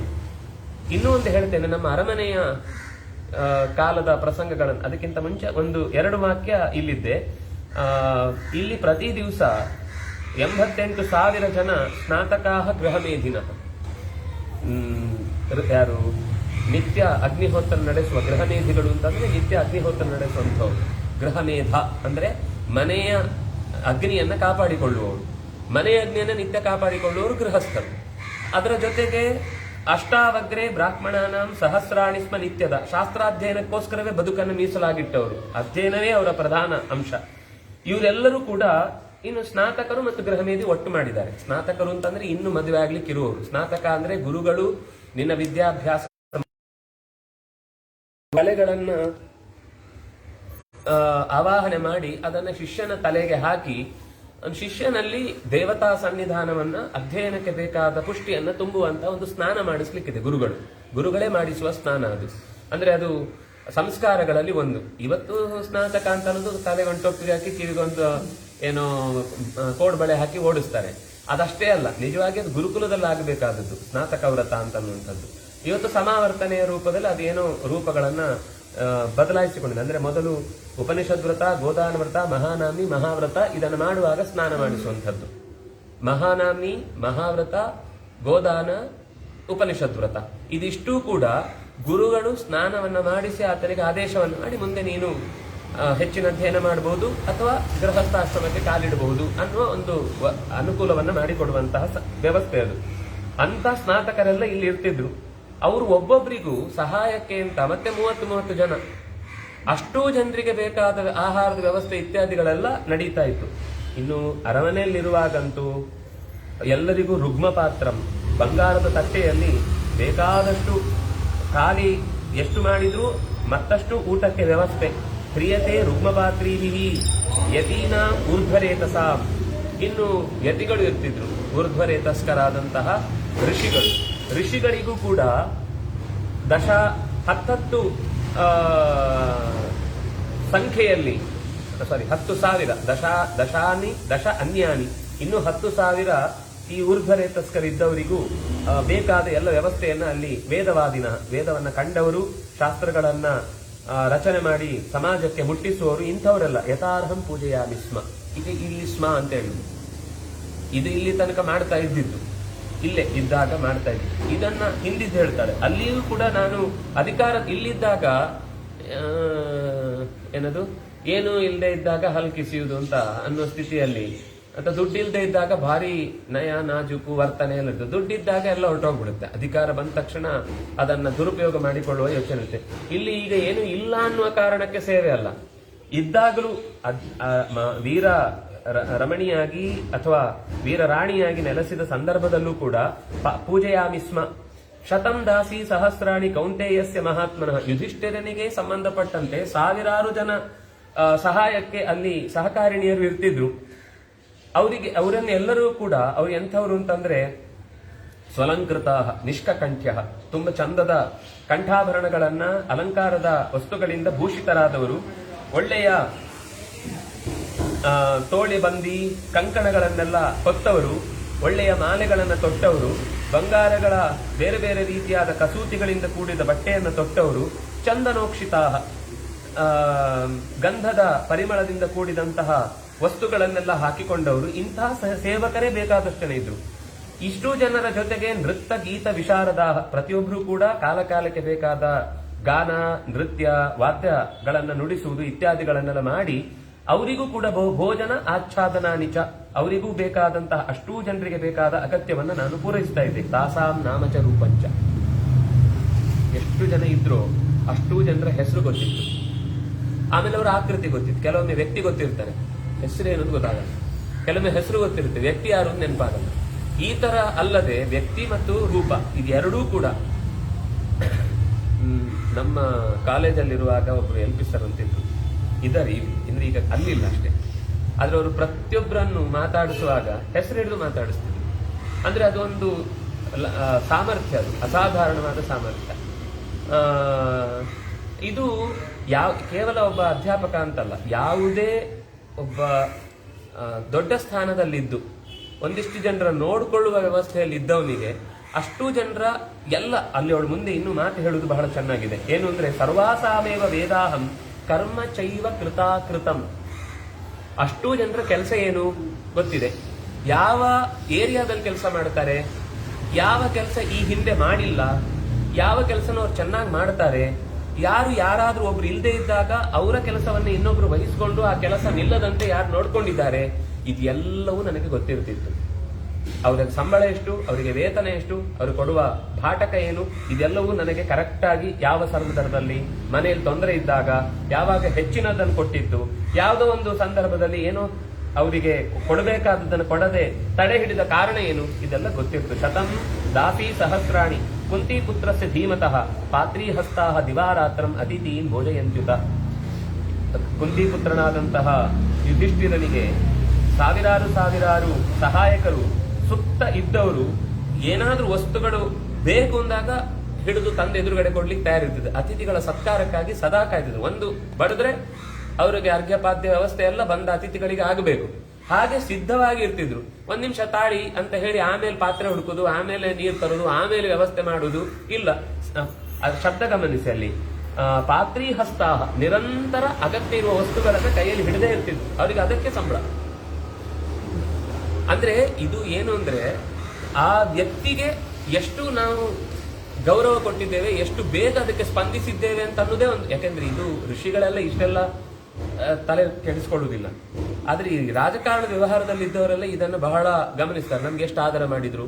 ಯಾಕೆಂದ್ರೆ ಇದು ವಿದೇಶದ ರಾಜಕೀಯ ಸಂಬಂಧಗಳೆಲ್ಲವೂ ಕೂಡ ದೂತರೆಲ್ಲ ಬರುವಾಗ ಅಥವಾ ರಾಯಭಾರಿಗಳು ಬರುವಾಗ ನಾವು ಎಷ್ಟು ಬೇಗ ಅವರಿಗೆ ಪ್ರತಿಕ್ರಿಯಿಸ್ತೇವೋ ಅಷ್ಟು ಬೇಗ ಅದಕ್ಕೆ ಬೇಕಾದಂತಹ ರೀತಿಯ ಫಲಗಳು ಸಿಗ್ತವೆ ಬೇರೆ ಕಡೆ. ಅದು ರಾಜನಿಗೆ ಹೋಗುತ್ತೆ, ಅವನಿಗೆ ಬೇಕಾದ ಮಾತುಗಳನ್ನ ರಾಜ ಹೇಗೆ ಆಡಿದ್ದಾನೆ ಅನ್ನೋದು, ಹೇಗೆ ನಮ್ಮನ್ನ ಆತಿಥ್ಯ ಮಾಡಿದ್ರು ಇತ್ಯಾದಿಗಳು ಎಲ್ಲ ಮ್ಯಾಟರ್ ಆಗುತ್ತೆ. ಅದರಿಂದಾಗಿ ಇದೆಲ್ಲವನ್ನು ಕೂಡ ನಮಗನ್ನಿಸುವಾಗ ಎಷ್ಟೋ ಸರ್ತಿ ಈ ಮದುವೆಗಳಲ್ಲೆಲ್ಲ ಸುಮ್ಮನೆ ನಿಂತಿರ್ತಾರೆ, ಅವರನ್ನು ಹೂ ಕೊಡೋದಷ್ಟೇ ಕೆಲಸ. 24 ಗಂಟೆ ಈಗ ಬಂದವರಿಗೆ ಹೂ ಕೊಡ್ತಿರ್ತಾರೆ, ಸ್ಪ್ರೇ ಮಾಡ್ತಿರ್ತಾರೆ. ಇನ್ನೊಂದ್ ಕಡೆ ನಿಂತವನೇನೋ ಟೊಪ್ಪಿಗೆ ಹಾಕೊಂಡು ನಮಸ್ಕಾರ, ಬೇರೆಯವ್ರು ಯಾರು ನಮಸ್ಕಾರ ಮಾಡಲ್ಲ. ಕನಿಷ್ಠ ಅವನಾದ್ರೂ ಕೂಡ ಯಜಮಾನನಿಗಂತ ನಮಸ್ಕಾರ ಮಾಡ್ಲಿಕ್ಕೆ ಟೈಮ್ ಇರಲ್ಲ. ಅವನದು ಆಗ ಖುಷಿ ಆಗುತ್ತೆ ಬಂದವರಿಗೂ. ಎಷ್ಟು ವ್ಯವಸ್ಥೆ, ಬಂದ ಅತಿಥಿಗಳ ನೋಡ್ಕೊಳ್ಳಿಕ್ಕೆ ಒಂದೇ ಸಲ ಹೋಗಿ ಊಟಕ್ಕೆ ಹೋಗಿ ಅವನ ಅಷ್ಟೇ ಕೆಲಸ. ಊಟಕ್ಕೆ ಹೋಗಿ ತಿಂಡಿಗೆ ಹೋಗಿ, ಊಟಕ್ಕೆ ಹೋಗಿ ತಿಂಡಿಗೆ ಹೋಗಿ, ಕೆಳಗೆ ತಳ್ತಾ ಇರ್ತಾನೆ ಅಂಡರ್ ಗ್ರೌಂಡ್, ತಿಂದು ಬನ್ನಿ ಅಂದ್ರೆ. ಯಾರಾದ್ರೂ ಒಬ್ರು ಹೇಳಿದಾಗ ಅವರಿಗೆ ಒಂಥರ ಸಂಕೋಚ ಭಾವ ಹೋಗುತ್ತೆ. ಇಲ್ಲ ಹೋಗ್ಬೋದು, ಯಾರು ಹೇಳದೆ ಸುಮ್ನೆ ನಿಂತಲ್ಲೇ ನಿಂತು ಆಮೇಲೆ ಊಟಕ್ಕೆ ಯಾವಾಗ ಕರೀತಾರಪ್ಪ, ಯಾವಾಗ ಸಂಕೋಚ ಇದ್ದವ್ರು, ಕೆಲವೊಮ್ಮೆ ಹೋಗಿ ಅಭ್ಯಾಸ ಇದ್ದವರಿಗೆ ಎಲ್ಲಿ ನೋಡ್ಕೊಂಡು ಹೋಗಿ ಬಿಡುದು, ಅದು ನಮ್ಮ ಇವತ್ತಿನ ಫ್ಯಾಷನ್. ಆದ್ರೆ ಅತಿಥಿಗಳು ಹಾಗಿರಲ್ಲ ಎಲ್ರು. ಅವ್ರಿಗೆ ಬೇಕಾದನ್ನ ಕರೆದು ಕೊಂಡು ಹೋಗಿ ಊಟಕ್ಕೆ ಕೂಡಿಸಿ, ಇಲ್ಲಿ ಇದಾಗ್ಬೋದಾ ಈ ವ್ಯವಸ್ಥೆ. ಯಾಕಂದ್ರೆ ಅವರ ಒಂದೊಂದು ದೇಶದ ಆಹಾರದ ಪದ್ಧತಿ ಒಂದೊಂದು ರೀತಿ ಇರುತ್ತೆ. ಆವಾಗ ಅವರಿಗೆ ಅದೇ ಬೇರೆನೇ ವ್ಯವಸ್ಥೆ ಮಾಡಬೇಕು. ಅದನ್ನ ನಾವು ನಮ್ಮ ಗುರುಗಳಲ್ಲಿ ಚೆನ್ನಾಗಿ ನೋಡ್ತಿದ್ವಿ. ಪರ್ಯಾಯದ ವ್ಯವಸ್ಥೆಯಲ್ಲಿ ಇದ್ದಾಗಲೂ ಅದು VIP VVIP ಅಂತ 2-3 ಇರ್ತಿತ್ತು. ಅದೇನು ಅಂತ ನೋಡಿದ್ರೆ ಅದನ್ನು ಅವರು ಎಲ್ಲಿಂದ ಬರ್ತಾರೆ ಅಂತ ನೋಡ್ಕೊಂಡು ಯಾವ್ದೋ ಬೇರೆ ರಾಜ್ಯದ ಮಂತ್ರಿಗಳು ಬಂದ್ರೆ ಅಲ್ಲಿಯ ಪದಾರ್ಥಗಳನ್ನು ಮಾಡುವ ಅಡಿಗೆಯವರನ್ನು ಕರೆದು ಅಡಿಗೆ ಮಾಡಿಸಿ ಅವರಿಗೆ ಹಾಕಿಸ್ತಿದ್ವಿ. ಅಂದ್ರೆ ಅವ್ರು ಇಲ್ಲಿ ಬಂದಾಗ ಆತಿಥ್ಯದ, ಯಾಕಂದ್ರೆ ನಮ್ಮ ಕೃಷ್ಣನಿಗೆ ಪ್ರಸಾದ ಮಾಡುದು ಇದೇ ಆ ಮಂತ್ರಾಕ್ಷತೆ, ಅನ್ನ ಬೇಕಾದ್ರೆ ಊಟ ಮಾಡಿ ಹೋಗಿ ಅಂತ ಯಾವತ್ತೂ ಮಾಡ್ತಿರ್ಲಿಲ್ಲ. ಪದಾರ್ಥ ಕೊಡಬೇಕಾದಾಗ ಅತಿಥಿಯೂ ಕೂಡ ಒಂದು ದೇವದ ಪ್ರತೀಕವೇ. ಅಲ್ಲೂ ಕೂಡ ಅವರು ಮೀನಿಗೆ ಕಾಳು ಹಾಕುವಾಗ ಎಷ್ಟು ಪ್ರೀತಿ ಇರ್ತಿತ್ತೋ, ಪಾರಿವಾಳಗಳಿಗೆ ಬೇಳೆ ಹಾಕುವಾಗ ಎಷ್ಟು ಪ್ರೀತಿ ಇರ್ತಿತ್ತೋ, ಹಸುಗಳಿಗೆ ಹಣ್ಣು ಕೊಡುವಾಗ ಎಷ್ಟು ಪ್ರೀತಿ ಇತ್ತೋ ಅಷ್ಟೇ ಪ್ರೀತಿ ಅವನು ಶಾಸ್ತ್ರ ಗೊತ್ತಿದ್ದವನು ನಮ್ಗೆ ಈಗ ಅತಿಥಿ, ಒಂದು ದೊಡ್ಡ ಸ್ಥಾನದಲ್ಲಿರುವ ಅಧಿಕಾರಿ, ಅವನನ್ನ ಗೌರವಪೂರ್ವಕವಾಗಿ ಕಳಿಸ್ಕೊಡ್ಬೇಕು. ಇದು ಅಧಿಕಾರ ಜಾಸ್ತಿ ಆದ ಹಾಗೆ ಈ ವ್ಯತ್ಯಾಸಗಳಲ್ಲೂ ತುಂಬಾ. ನಮ್ಮ ಮನೆಯಲ್ಲಿ ನಮ್ಗೆ ಯಾರಿಗೆ ಬಂದ್ರು ನಾವೇನ್ ಮಾಡ್ತೀವಿ ಅದನ್ನ ಹಾಕ್ತೀವಿ ಅಂತ ಇಷ್ಟು ಧೈರ್ಯವಾಗಿ ಹೇಳ್ಬೋದು. ಆದ್ರೆ ಸ್ಥಾನ ದೊಡ್ಡದಾದಾಗ, ನಮ್ಮ ವ್ಯವಸ್ಥೆಯೊಳಗೆ ತುಂಬಾ ದೊಡ್ಡ ವಲಯ ಇದ್ದಾಗ ನಾವು ಈ ರಾಜಕಾರಣದ, ಸಾಮಾಜಿಕ ವ್ಯವಸ್ಥೆಯ, ಸಾಂಸ್ಕೃತಿಕ ಬದ್ಧತೆಯ ಎಲ್ಲದಕ್ಕೂ ಕೂಡ ಗಮನ ಕೊಡಬೇಕಾಗುತ್ತೆ. ಆ ಗಮನವನ್ನ ಕೊಡ್ಲಿಕ್ಕೆ ರಾಜನಿಗೆ ನಿರಂತರ ಸಹಾಯಕರು ಇರ್ತಿದ್ರು. ಏತದಾಸೀತ್ ತದಾ ರಾಜ್ಞಃ ಯನ್ಮಹೀಂ ಪರ್ಯಪಾಲಯತ್ ಯೇಷಾಂ ಸಂಜ್ಞಾ ವಿಧಿಂ ಚೈವ ಪ್ರದಿಶಾಭಿ ಶೃಣೋಮಿ ಚ. ಒಂದು ಕಣ್ಸನ್ನೆಯಲ್ಲಿ ನನ್ನ ಮಾತುಗಳು ಏನ್ ಬೇಕಿತ್ತು, ಯಾರಿಗಾದ್ರೂ ಒಬ್ರಿಗೆ ನೋಡಿ ಅವರಲ್ಲಿ ಕೂಡ್ಲಿಕ್ಕೆ ಅಂತ ಆ ಕಡೆ ಈ ಕಡೆ ಕಣ್ಣು ಹಾಯಿಸ್ತಾ ಇದ್ದಾರೆ, ಅವ್ರಿಗೆ ಆಸನ ಕಳಿಸಿ ಅಂತ ಕಣ್ಣಲ್ಲಿ ಹೇಳಿದ್ರೆ ಗೊತ್ತಾಗ್ಬಿಡ್ತಿತ್ತು. ಅದು ಈ ಭೋಜನ ಶಾಲೆ ಅಥವಾ ಉಡುಪಿಯಲ್ಲಿ ಪರಿಸರದಲ್ಲೆಲ್ಲ ಬಡಿಸುವಾಗ ನೋಡ್ತಾ ಇರ್ಬೇಕು. ಅವನೊಬ್ಬ ಮೇಸ್ತ್ರಿ ಇರ್ತಾನೆ, ಅವನು ಒಂದೇ ಒಂದು ಮಾತಾಡ್ತಾ ಇರುದಿಲ್ಲ, ಎಲ್ಲ ಪದಾರ್ಥಗಳು ಮೊದಲೇ ಸೆಟ್ ಆಗಿರುತ್ತೆ, ಅವ್ರವರಿಗೆ ಹೀಗೆ ಅಂತ ಗೊತ್ತಿರುತ್ತೆ. ಅವನು ಕಣ್ಣು ಹಾಯಿಸಿದ್ರೆ ಸಾಕು, ಎರಡೆರಡು ಹಾಕ್ಬೇಕೋ ಒಂದೊಂದೇ ಹಾಕ್ಬೇಕು, ಜಾಸ್ತಿ ಹಾಕ್ಬೇಕೋ ಚೂರು ಹಾಕ್ಬೇಕು, ಸರ್ವತ್ರ ಹಾಕ್ಬೇಕು, ಒಂದ್ ಸಾಲಿಗೆ ಮಾತ್ರ ಹಾಕಿದ್ರೆ ಸಾಕು. ಈ ವ್ಯವಸ್ಥೆಯವರು ಬೇರೆ ಇರ್ತಾರೆ, ಈ ವ್ಯವಸ್ಥೆಯವರು ಬೇರೆ ಇರ್ತಾರೆ, ಅವ್ರಿಗೊಂದು ಸ್ವೀಟು ಇವ್ರಿಗೊಂದು ಸ್ವೀಟು, ಇದೆಷ್ಟೂ ವ್ಯವಸ್ಥೆಗಳನ್ನ ಕಣ್ಸನೆ ಬಾಯಿ ಬಿಟ್ಟು ಹೇಳಿದ್ರೆ ಅಲ್ಲಿಗಿಲ್ಲ ಜಿಲೇಬಿ ಅಂತ ಹೇಳಿಬಿಟ್ರೆ ಅವ್ರಿಗೆ ಬೇಜಾರಾಗುತ್ತೆ, ಅವ್ರಿಗೆ ಜಿಲೇಬಿ ನಮ್ಗೆ ಹಾಕ್ಲೇ ಇಲ್ಲ ಅಂತ ಅವ್ರವ್ರು ತಿನ್ನೋ ಗೌಜಲ್ಲಿ ಇರ್ತಾರೆ. ಇದೆಲ್ಲ ಬಹಳ ಸೂಕ್ಷ್ಮ. ಸಂಜ್ಞಾ ವಿಧಾಯ, ಕೇವಲ ಸಂಜ್ಞೆಯಿಂದಲೇನೆ ಎಲ್ಲವನ್ನೂ ಕೂಡ ನಾನು ಗಮನಿಸ್ತಾ ಇದ್ದೆ. ಪ್ರದಿಶಾಮಿ, ಆದೇಶ ಮಾಡ್ತಾ ಇದ್ದೆ. ಭೃತ್ಯರು ಕೂಡ ಇದರಿಂದ ಸರಿಯಾದ ರೀತಿಯಲ್ಲಿ ಕರ್ತವ್ಯವನ್ನು ನಿರ್ವಹಿಸ್ತಾ ಇದ್ರು. ಅಂತಃಪುರಾಣಾಂ ಸರ್ವೇಷಾಂ ಭೃತ್ಯಾನಾಂ ಚೈವ ಸರ್ವಶಃ. ಎಲ್ಲಿವರೆಗೆ? ಆ ಗೋಪಾಲ ಆವಿಪಾಲೇಭ್ಯ ಸರ್ವಂ ವೇದ ಕೃತಾಕೃತಂ. ಈ ದೊಡ್ಡ ದೊಡ್ಡ ವ್ಯವಸ್ಥೆಯಲ್ಲಿ ಇದ್ದವರಿಗೆ ಹೆಸರು ಗೊತ್ತಿರುತ್ತೆ, ಅವರಿಗೆ ಕೆಲವು ಪಿಎಗಳು ಅಥವಾ ಇನ್ನು ಎಗಳು ಇರ್ತಾವಲ್ಲ, ಅವುಗಳೆಲ್ಲ ಏನು ಅಂತ ಗೊತ್ತಿರುವುದಿಲ್ಲ. ಅದಲ್ಲ, ನನಗೇನು ಅಂದ್ರೆ ಆವಿಪಾಲ ಗೋಪಾಲ, ನಮ್ಮ ಗೋಚರವನ್ನ ನೋಡಿಕೊಳ್ಳಿಕ್ಕೆ ಒಂದು 15 ಜನರ ವ್ಯವಸ್ಥೆ ಮಾಡಿರ್ತೇವೆ. ಆಯಾ ಪ್ರದೇಶಗಳಲ್ಲಿ ಒಂದೊಂದು ಗೋಚಾರಗಳು ಇರ್ತವೆ. ಕುರಿಕಾಯೋರು ಇರ್ತಾರೆ ನೋಡಿ, ಬರೀ ಗೋವಲ್ಲ, ಕುರಿಕಾಯೋರು ಆಗ್ಲೂ ಇದ್ರು ಮತ್ತೆ ಅವರಿಗೂ ಒಂದು ಸ್ಥಾನಮಾನ ಇತ್ತು ಅನ್ನುವ ಹಾಗೆ ಆವಿಪಾಲ ಗೋಪಾಲಕರೆನ್ನುವಂತ ರೀತಿಯ ಅತ್ಯಂತ ಸಾಮಾನ್ಯ ಮಟ್ಟದ ಕರ್ಮಕರರು ಕೂಡ ರಾಜ್ಯಕ್ಕೆ ಸಂಬಂಧಪಟ್ಟಂತೆ ಅವರು ಕೆಲಸ ಮಾಡ್ತಾ ಇದ್ದಾರೆ ಅಂತಂದಾಗ ಅವರ ಬಗ್ಗೆ ನನಗೆ ಸರಿಯಾಗಿ ಗೊತ್ತಿರ್ತಿತ್ತು. ನನಗೆ ಅವರ ಬಗ್ಗೆ ಎಲ್ಲರ ಬಗ್ಗೆಯೂ ಚೆನ್ನಾಗಿ ತಿಳಿದಿರ್ತಿತ್ತು. ಸರ್ವಂ ವೇದ. ಅವ್ರಿಗೆ ಮನೆ ಇದೆಯೋ ಇಲ್ವೋ, ಮದುವೆ ಆಗಿದೆಯೋ ಇಲ್ವೋ, ಮಕ್ಕಳಿದ್ದಾರೋ ಇಲ್ವೋ, ಎಷ್ಟು ಸಂಬಳ ಬೇಕಾಗುತ್ತೆ, ನಾನು ಕೊಡುವ ಸಂಬಳ ಆ ವ್ಯಕ್ತಿಗೆ ಇಷ್ಟು ಸಾಕು ಅಂತ ಅನ್ಕೊಂಡು ಅವರ ಮನೆಯಲ್ಲಿ 10 ಮಕ್ಕಳಿದ್ದಾಗ ತಿನ್ಲಿಕ್ಕೆ ಗತಿ ಇಲ್ಲದೆ ನಾಳೆ 2 ಕುರಿಯನ್ನು ಒಳಗಿಟ್ಟು ಹಸುವನ್ನು ಇನ್ಯಾರಿಗೂ ಕೊಟ್ಟು ಮಾಡಬಾರ್ದಲ್ಲ. ಅವರ ಪ್ರಾಮಾಣಿಕತೆಗೆ ಭಂಗ ಬರದ ಹಾಗೆ ಅವರ ಜೀವನಕ್ಕೆ ಏನು ಪಾಲು ಬೇಕು, ಸಂಪತ್ತಿನ ಪಾಲು ಬೇಕು, ಸಂಭಾವನೆ, ಅದನ್ನ ಕೊಟ್ರೆ ಅವರು ಆವಾಗ ಅದರ ಅತಿಯಾದ ಆಸೆಗೆ ಅವರು ಅಂದ್ರೆ ಒಂದೇನು ಅಂದ್ರೆ ಯಜಮಾನನ ಎದುರುಗಡೆ ಹೋಗಿ ನಿಂತಾಗ ತನ್ನ ಹೆಸರು ಕರೆದು ಮಾತಾಡಿಸಿದ ತಕ್ಷಣನೇ ಅವನಿಗೆ ನನ್ನಂತ ಒಬ್ಬ ಕ್ಷುಲ್ಲಕ ವ್ಯಕ್ತಿಯನ್ನು ಕೂಡ ಇಷ್ಟು ನೆನ್ಪಿಟ್ಕೊಂಡು ನನ್ನ ಹೆಂಡತಿ ಹೆಸರು, ಮಕ್ಕಳ ಹೆಸರು, ಎಲ್ಲಿ ಕೆಲಸ ಮಾಡ್ತಾ ಇದ್ದಿ, ಎಷ್ಟು ಈಗ ಅವತ್ತು ಕುರಿ ಇದೆ ಅಂತ ನೀವು ಸಾಕ್ಲಿಕ್ಕೆ ಹೇಳುವಾಗ 500 ಇತ್ತು, ಇವಾಗ ಎಷ್ಟಾಗಿದೆ ಅಂತ ಈಗೆಲ್ಲ ಏನೋ ಕೇಳಿಬಿಟ್ರೆ ಅವನಿಗೆ ಒಂಥರ ಇನ್ನು ಜೀವನದಲ್ಲಿ ನಾನು ಯಾವತ್ತೂ ಕೂಡ ಈ ಯಜಮಾನರಿಗೆ ವಿರುದ್ಧವಾಗಿ ನಿಲ್ಕೋಬಾರ್ದು. ಎಷ್ಟು ಕಷ್ಟ ಆದ್ರೆ ಹೇಳ್ಕೊಳ್ಳಿ, ವ್ಯವಸ್ಥೆ ಇದೆ, ಅದಕ್ಕೆ ಕೂಡಲೇ ಪ್ರತಿಕ್ರಿಯೆ. ಅದು ಕೇವಲ ತಾನೇ ಮಾಡುದು ಅಂತಲ್ಲ, ತನ್ನ ಹತ್ರ ಅದಕ್ಕೋಸ್ಕರ ವ್ಯವಸ್ಥೆ ಮಾಡೋರಿರ್ತಾರೆ, ಅವ್ರು ರಿಪೋರ್ಟ್ ಮಾಡ್ತಿರ್ತಾರೆ. ಅಂದ್ರೆ ಕೆಲಸ ಮಾಡುವುದಕ್ಕಿಂತ ಹೆಚ್ಚು ಗಟ್ಟಿಗತನ ಯಾವುದು ಅಂದ್ರೆ ಕೆಲಸ ಮಾಡಿಸುವುದು. ಅದು ಅಷ್ಟೂ ಜನರಿಗೆ ವ್ಯವಸ್ಥೆ ಆಗುವ ಹಾಗೆ ಮಾಡಿಸುವುದು. ಕೆಲವೊಮ್ಮೆ ಕೆಲಸ ಆಗ್ತಾ ಇರುತ್ತೆ, ಆದ್ರೆ ಅವರ ಕೆಳಗಿದ್ದವ್ರು ಬೈಕೊತ್ತಾ ಇರ್ತಾರೆ, ಇವ್ರಿಗೆ ಗೊತ್ತೇ ಆಗುದಿಲ್ಲ. ಅದು ಹೆಸರು ಹೇಳಲಿಕ್ಕೆ ಮಾತ್ರ ದೇಶದಲ್ಲಿ ಎಲ್ಲ ವ್ಯವಸ್ಥೆ ಸುಸ್ಥಿತವಾಗಿದೆ ಅಂತ ರಿಪೋರ್ಟ್ ಹೋಗ್ತಾ ಇರುತ್ತೆ, ಇಲ್ಲಿ ಒಳಗಡೆ ಎಲ್ಲ ತೂತೇ ಇರುತ್ತೆ, ಎಲ್ಲ ವ್ಯವಸ್ಥೆಗಳೇ ಇರುತ್ತೆ. ಹಾಗಾಗಿ ನಾಯಕನಾದವನು ಭ್ರಮೆಯಿಂದ ಕೆಲವೊಂದು ಸರ್ತಿ ಎಲ್ಲ ಸರಿ ಇದೆ ಅಂತ ಭಾವಿಸಿ ಅಧಿಕಾರಿತವಾಗಿ ಮಾತಾಡ್ಲಿಕ್ಕೆ ಹೋಗ್ತಾನೆ, ಪೆಟ್ಟು ಬೀಳುತ್ತೆ ಕೆಲವು. ಹಾಗಾಗದ ಹಾಗೆ ಪ್ರತಿಯೊಬ್ಬರ ಮೇಲೂ ಕೂಡ ಗಮನ ಇರ್ತಿತ್ತು. ಅಂದ್ರೆ ಕೆಳಗಿನವರಿಗೆ ಅಧಿಕಾರ ವಹಿಸಿದ ಮೇಲೂ ಆ ಕೆಲಸ ಸರಿಯಾಗಿ ಆಗಿ ಅದು ಫಲ ಭಾಗಿ ಯಾರಿದ್ದಾನೋ ಅವನಿಗೆ ಆ ಫಲ ಹೋಗಿ ಸೇರ್ತಾ ಇದೆಯಾ ಅನ್ನೋದು ಇನ್ನೊಂದು ಕಡೆಯಿಂದ ಇನ್ವೆಸ್ಟಿಗೇಟ್ ಮಾಡಿದಂತ ತಿಳ್ಕೊಳ್ಳೋದು ಬೇಕು. ಇವ್ರ ಹತ್ರ ಮಾಡ್ಲಿಕ್ಕೆ ಹೇಳಿರ್ತಾರೆ, ಇನ್ನೊಬ್ಬರ ಹತ್ರ ಅದು ಹೋಯ್ತಾ ಅಂತ ಗಮನಿಸಿ ಉತ್ತರ ತಿಳ್ಕೊಂಡು ಆಮೇಲೆ ಅವನನ್ನ ಅಪ್ರಿಸಿಯೇಷನ್ ಮಾಡಿದ್ರೆ ಅವನು ಕೂಡ ಯಜಮಾನ್ರಿಗೆ ಗೊತ್ತಾಗ್ತಾ ಇದೆ ಸರಿಯಾಗಿ ಮುಟ್ಟಿದೆ, ನಾನು ಇನ್ನು ಮುಟ್ಟಿಸದೆ ಏನು ಆಟ ಆಡಿಸ್ಲಿಕ್ಕೆ ಆಗಲ್ಲ ಅಂತ ಅವನು ಕೂಡ ಅದರ ಬಗ್ಗೆ ಗೌರವ ತಾಳ್ತಾನೆ. ಇನ್ನು ನನ್ನ ಯಜಮಾನರು ನಿರಂತರ ಉಪಾಸನ ರಥಾ ಸರ್ವೇ ಘಟಯಂತಿ ವರಾದನೆ ಮೈ ಸರ್ವಂ ಸಮಾಸಜ್ಯ ಕುಟುಂಬಂ ಪರತರ್ಷಭ. ಅವ್ರು ಯಾವತ್ತು ತಲೆ ಕೆಡಿಸ್ಕೊಳ್ತಾ ಇರಲಿಲ್ಲ. ಏನಾದ್ರೂ ಒಂದೇ ದ್ರೌಪದಿ ಇದ್ದಾಳೆ, ಅವ್ರು ಮಾಡ್ತಾರೆ. ಅವರ ಉಪಾಸನೆ ರಥ, ಅವರವರ ಅಧಿಕಾರ ಮತ್ತು ಉಪಾಸನೆ. ಯಾಕಂದ್ರೆ ಭಗವಂತನ ವಿಶೇಷವಾದ ಉಪಾಸಕರಾದಿಂದಾಗ ಅದನ್ನ ಶಬ್ದ ಅಷ್ಟೆಲ್ಲ ಬಳಸ್ತಾರಲ್ಲಿ. ಅವಳು ಅದನ್ನು ಹೇಳ್ತಾಳೆ, ಉಪಾಸನ ರಥ. ಇದರ ಅರ್ಥ ಅವರು ಮಾಡುವಂತಹ ರಾಜಕಾರಣವು ಕೂಡ ಉಪಾಸನೆಯೇ ಆಗಿತ್ತು. ಅದು ಕೇವಲ ಬೆಳಿಗ್ಗೆ ಎದ್ದಾಗ ದೇವರ ಮುಂದೆ ಕೂತಾಗ ಮಾತ್ರ ಅಲ್ಲ, ಒಬ್ಬ ಅತಿಥಿ ಬಂದಾಗ್ಲೂ ಅದು ಪೂಜೆ, ಒಬ್ಬ ರಾಜಕಾರಣದ ರಾಯಭಾರಿ ಬಂದಾಗ್ಲೂ ಅದು ಪೂಜೆ, ಯಾರೋ ಒಬ್ಬ ಸಹಾಯ ಕೇಳ್ಕೊಂಡು ಬಂದಾಗ್ಲೂ ಪೂಜೆ. ಈ ಎಚ್ಚರ ಅವರಿಗೆ ಇರ್ತಿತ್ತು. ಇಂತಹ ಎಚ್ಚರದಿಂದ ಕೂಡಿದ ಅವರ ಉಪಾಸನೆಗೆ ನಾನು ಪೂರಕವಾದ ವ್ಯವಸ್ಥೆಯನ್ನ ನಡೆಸಿಕೊಡ್ಬೇಕಿತ್ತು. ನಾನು ಅದನ್ನು ಮಾಡುತ್ತಿದ್ದೆ. ಅವಳು ಹೇಳ್ತಾಳೆ, ಏಕಾಹಂ ವೇದ್ಮಿ ಕಲ್ಯಾಣಿ ಪಾಂಡವಾನಾಂ ಯಶಸ್ವಿನಿ ಸರ್ವಂ ರಾಜ್ಯ ಸಮುದಯಂ ಆಯಂಚ ವ್ಯಯಮೇವ ಚ. ರಾಜ್ಞ ಸಮುದಯಂ, ರಾಜನ ಉನ್ನತಿಗೆ ಏನೇನು ಕಾರಣಗಳಿವೆ, ಎಷ್ಟು ಆಯ, ಎಷ್ಟು ವ್ಯಯ, ಬರುವುದೆಷ್ಟು ಹೋಗುವುದೆಷ್ಟು, ಖರ್ಚು ವೆಚ್ಚ ಅಂತ ಲೆಕ್ಕ. ಇನ್ನೊಂದು ರೀತಿಯಿಂದ ಆಯವ್ಯಯ ಅಂದ್ರೆ ದೇಶಕ್ಕೆ ಯಾರೆಲ್ಲ ಬರ್ತಾರೆ, ದೇಶದಿಂದ ಹೊರಗಡೆ ಯಾವುದೆಲ್ಲ ಹೋಗುತ್ತೆ, ಯಾವ ಸಂಪನ್ಮೂಲ ವ್ಯಕ್ತಿಗಳಾಗಿರ್ಬೋದು, ಸಂಪನ್ಮೂಲ ವಸ್ತುಗಳಾಗಿರ್ಬೋದು, ಎಲ್ಲಿ ಹೊರಗೆ ಹೋಗುತ್ತೆ, ಎಲ್ಲಿ ಒಳಗೆ ಬರುತ್ತೆ. ಸರ್ವಮೇವ ವೇದ್ಮಿ, ನಾನೆಲ್ಲವನ್ನು ತಿಳಿದಿಟ್ಟಿರ್ತಿದ್ದೆ, ನನಗೆಲ್ಲವೂ ಗೊತ್ತಿರ್ತಿತ್ತು. ಅದು ಕೂಡ ಏಕಾಹಂ ವೇದ್ಮಿ. ಹಾಗಾದ್ರೆ ಪಾಂಡವರು ಏನ್ ಮಾಡ್ತಿದ್ರು? ಅವ್ರಿಗೆ ಗೊತ್ತಿರ್ಲಿಲ್ಲ ಅಂತ ಅರ್ಥನ? ಅವರವರ ಜವಾಬ್ದಾರಿಯ ವಿಷಯ ಅವ್ರಿಗೆ ಚೆನ್ನಾಗೇ ಗೊತ್ತಿರ್ತಿತ್ತು. ಉಳಿದವರ ವಿಷಯಕ್ಕೆ ಅವ್ರು ತಲೆ ಹಾಕ್ತಿರ್ಲಿಲ್ಲ. ಇವಳು ಅದನ್ನು ತಿಳ್ಕೊಂಡು ಬೇಕಾದಾಗ ಯಾರಿಗೂ ಯಾವ ಮಾಹಿತಿಯೂ ಕೊರತೆ ಆಗಬಾರ್ದು. ಕೇಳಿದ್ರೆ ನಕುಲ ಅದನ್ನು ಮಾಡಿದ್ದಾನೆ, ಸಹದೇವ್ ಇದನ್ನು ನೋಡ್ಕೊಳ್ತಾ ಇದ್ದಾನೆ, ಈ ಮಂತ್ರಿಗಳು ಇಲ್ಲಿ ಕೆಲಸ ಮಾಡ್ತಾ ಇದ್ದಾರೆ ಅನ್ನುವ ನಮ್ಮಲ್ಲಿ VS-ಆಚಾರ್ಯ ಅಂತಿದ್ರು.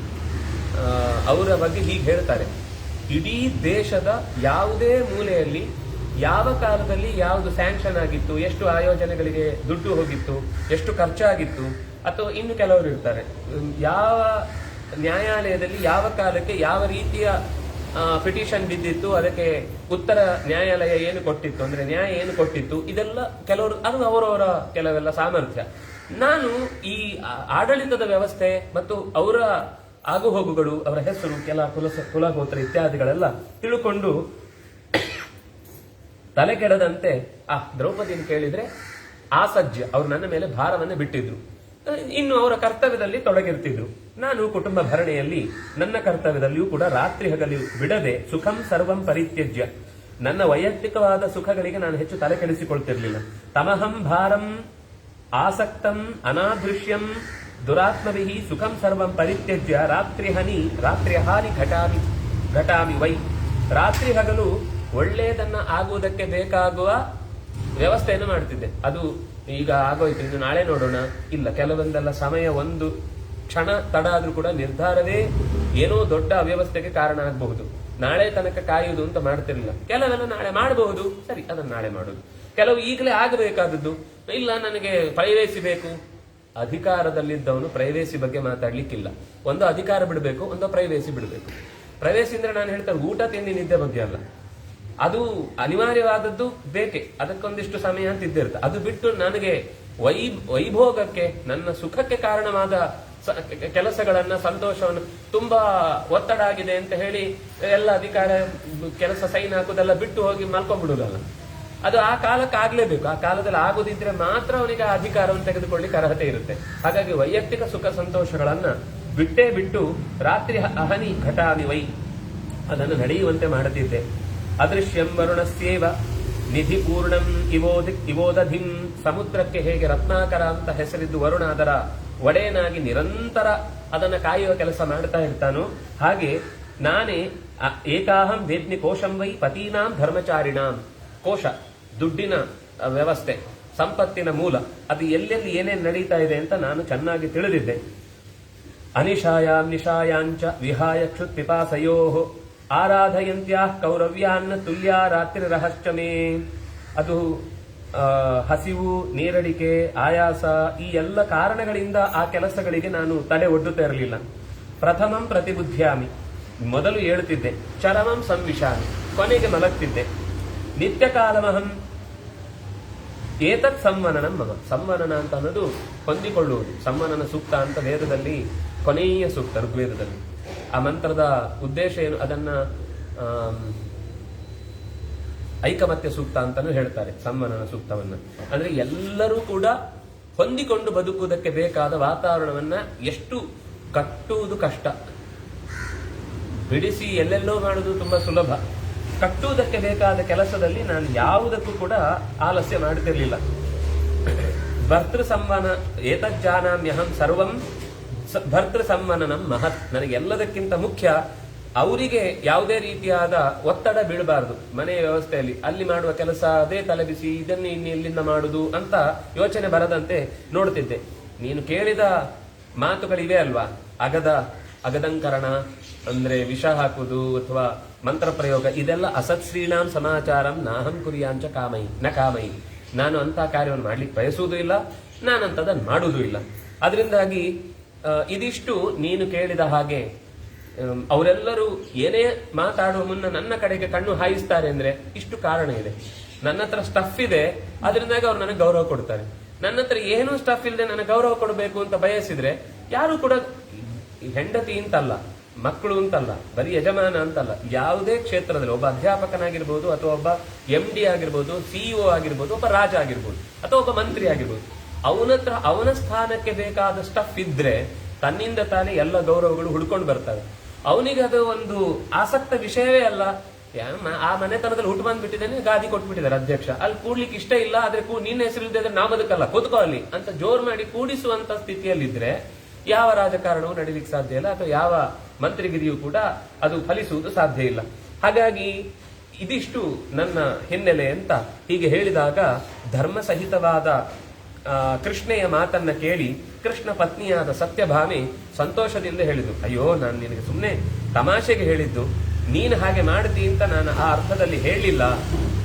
ಅಭಿಪನ್ನಾಸ್ಮಿ ಪಾಂಚಾಲಿ ಯಾಜ್ಞಸೇನಿ ಕ್ಷಮಸ್ವಮಿ, ನಾನೇನೋ ಹುಡುಗಾಟಕ ಮಾತು ಹೇಳಿದೆ, ನನ್ನ ಉದ್ದೇಶ ನೀನು ಹಾಗೆ ಮಾಡ್ತಿ ಅಂತ ಅನ್ನೋದಲ್ಲ. ಆಗ ದ್ರೌಪದಿ, ಇಲ್ಲ ನನಗೆ ಅರ್ಥ ಆಗುತ್ತೆ, ಅದರಿಂದಾಗಿ ನಾನು ಸೋಪಹಾಸಂ ಪ್ರಭಾಷಿತಂ, ತಮಾಷೆಗೆ ನೀನು ಕೇಳಿದೆ, ನಾನು ಅದಕ್ಕೆ ತಮಾಷೆಯಾಗಿ ಉತ್ತರ ಬಂದೆ. ಆದ್ರೆ ಆ ಯೋಚನೆ ಅದು ಯಾವತ್ತೂ ಕೂಡ ನಮಗೆ ಯಶಸ್ಸನ್ನು ಕೊಡುವುದಿಲ್ಲ ಅಂತ ನಾನು ಹೇಳಬೇಕಿತ್ತು, ಹೇಳಿದೆ.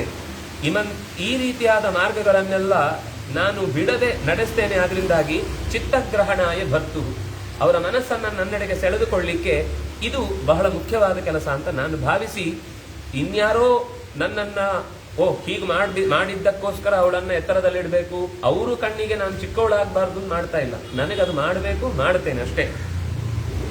ನೈತಾದೃಶಂ ದೈವತಮಸ್ಮಿ ಕಿಂಚಿತ್ ಸರ್ವೇಷು ಲೋಕೇಶು ಸದೇವಕೇಶು ಯಥಾಪತಿಸ್ತಸ್ಯ ತು ಸರ್ವಕಾಮ ಲಭ್ಯಾ ಪ್ರಸಾದೇ ಕುಪಿತಸ್ಯ ಹನ್ಯಾತ್. ಇಂತಹ ಒಂದು ಅವಕಾಶ ಸಿಕ್ಕುವುದು ಗಾರ್ಹಸ್ಥ್ಯ ಧರ್ಮದಲ್ಲಿ ಗೃಹಮೇಧಿತನ ಅಂತ ಅನ್ನೋದು ದೊಡ್ಡ ಜವಾಬ್ದಾರಿ.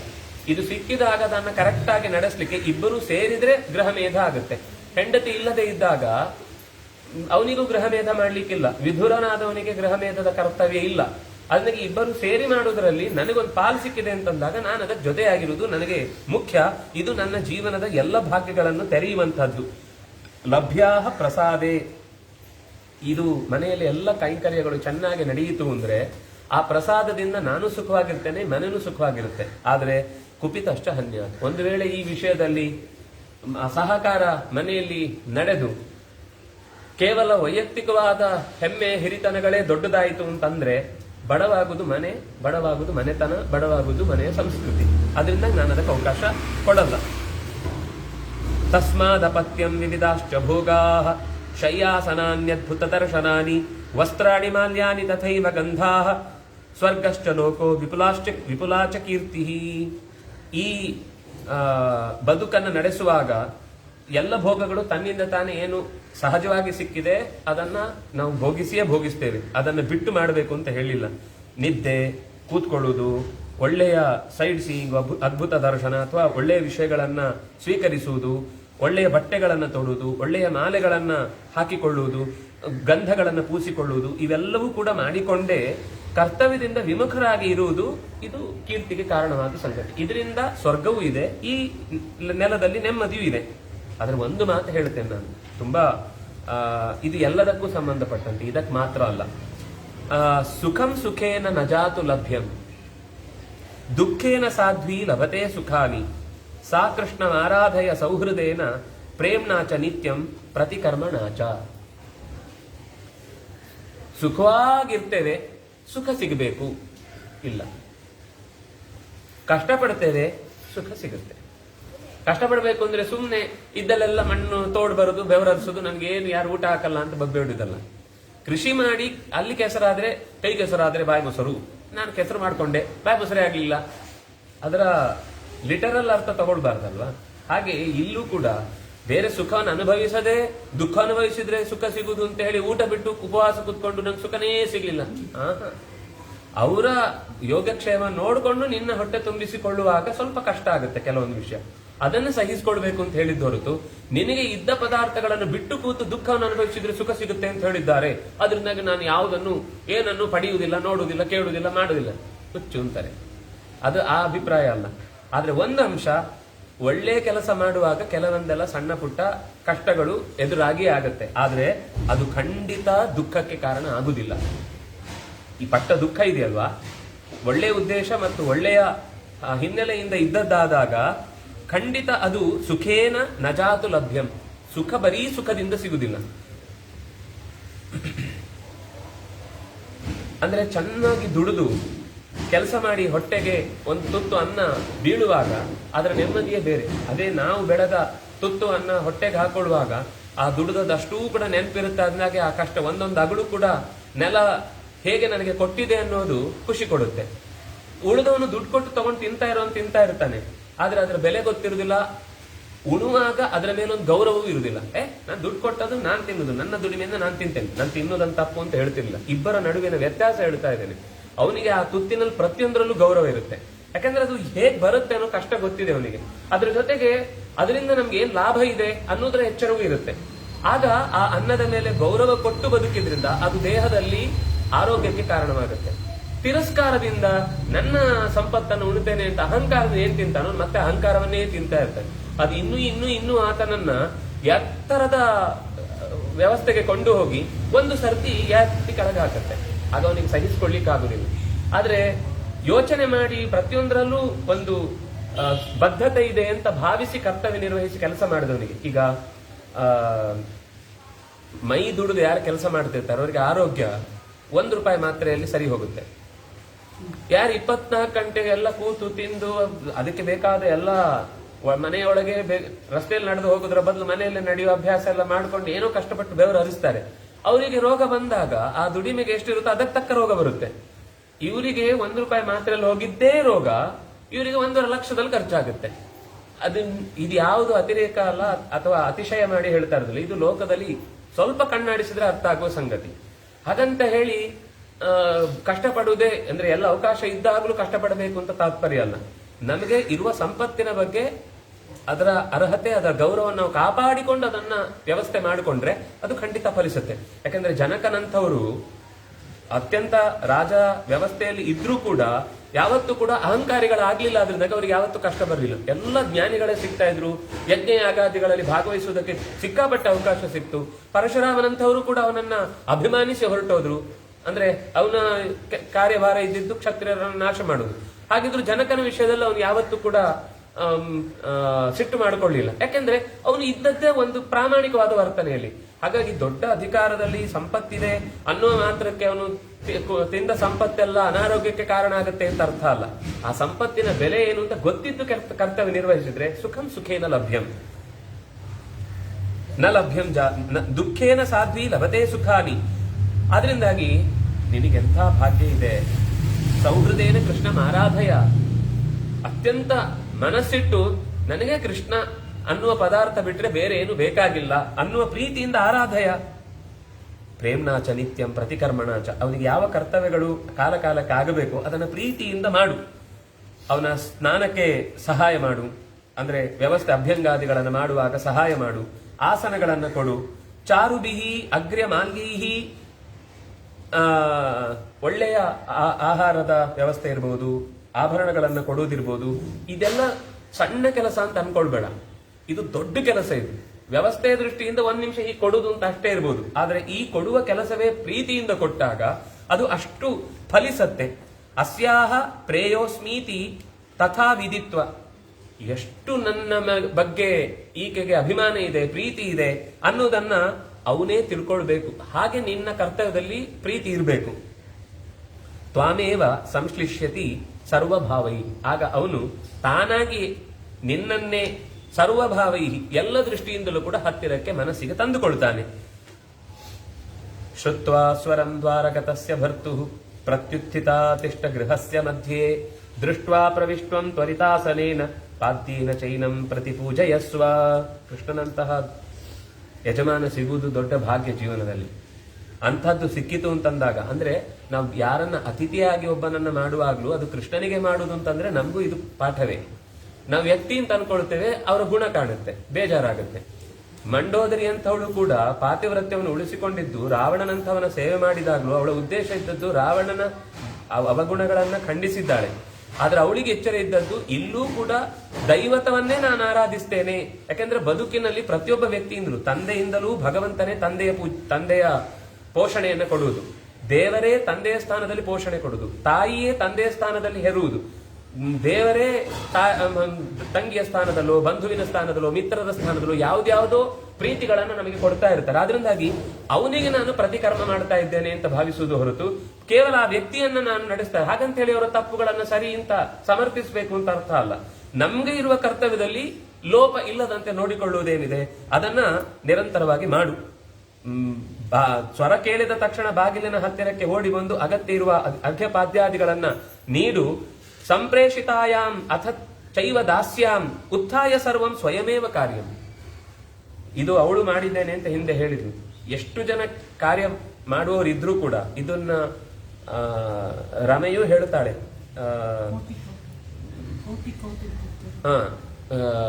ಸಾವಿರಾರು ಕೋಟಿ ಜನ ಭೃತ್ಯರಿದ್ರೂ ಕೂಡ ಅವನಿಗೆ ಬೇಕಿರುವ ಆಭರಣ, ಅವನಿಗೆ ಬೇಕಿರುವಂತಹ ಪದಾರ್ಥಗಳನ್ನ ನಾನೇ ಸ್ವತಃ ಸೇವೆಯ ದೃಷ್ಟಿಯಿಂದ ಅವನ ಮುಂದೆ ನಿಂತು ಮಾಡ್ತೇನೆ ಅಂತ ಹೇಳ್ತಾಳೆ. ಇದು ಸತ್ಯಭಾಮೆಗೆ ದ್ರೌಪದಿ ಹೇಳ್ತಾಳೆ. ಮತ್ತೆ ಈಗ ಅವಳು ಸಹಜವಾಗಿ ಯಾವಾಗ್ಲೂ ಮಾಡುವವಳೆ, ಅವಳೇನು ಮಾಡದವಳಲ್ಲ, ಭಗವಂತನ ಅತ್ಯಂತ ಹತ್ತಿರದ ಬಂಧು. ಆಕೆ ಯಾರನ್ನಾದ್ರೂ ನೀನು ಮಾಡ್ಲಿಕ್ಕೆ ಅವಕಾಶ ಇರುವ ಕೆಲಸಕ್ಕೆ ಕಳಿಸ್ಬೇಡ, ನೀನೇ ಹೋಗಿ ನೇರವಾಗಿ ನಿಂತು ಆ ಕರ್ತವ್ಯದಲ್ಲಿ ತೊಡಗು. ಆಗ ಸರ್ವಾತ್ಮನ ಮಾಂ ಭಜತೀತಿ, ಇವನು ಎಲ್ಲ ರೀತಿಯಿಂದ ಇವಳು ನನ್ನನ್ನ ಅತ್ಯಂತ ಹತ್ತಿರ ಮಾಡಿಕೊಂಡಿದ್ದಾಳೆ ಅಂತ ಕೃಷ್ಣ ಜಾನಾತು ತವ ಭಾವಂ, ನಿನ್ನ ಈ ಭಾವವನ್ನ ಕೃಷ್ಣ ತಿಳಿಯಲಿ. ಇದನ್ನ ಗುಟ್ಟಾಗಿ ಮಾಡಬೇಕು ಅಂತಲ್ಲ.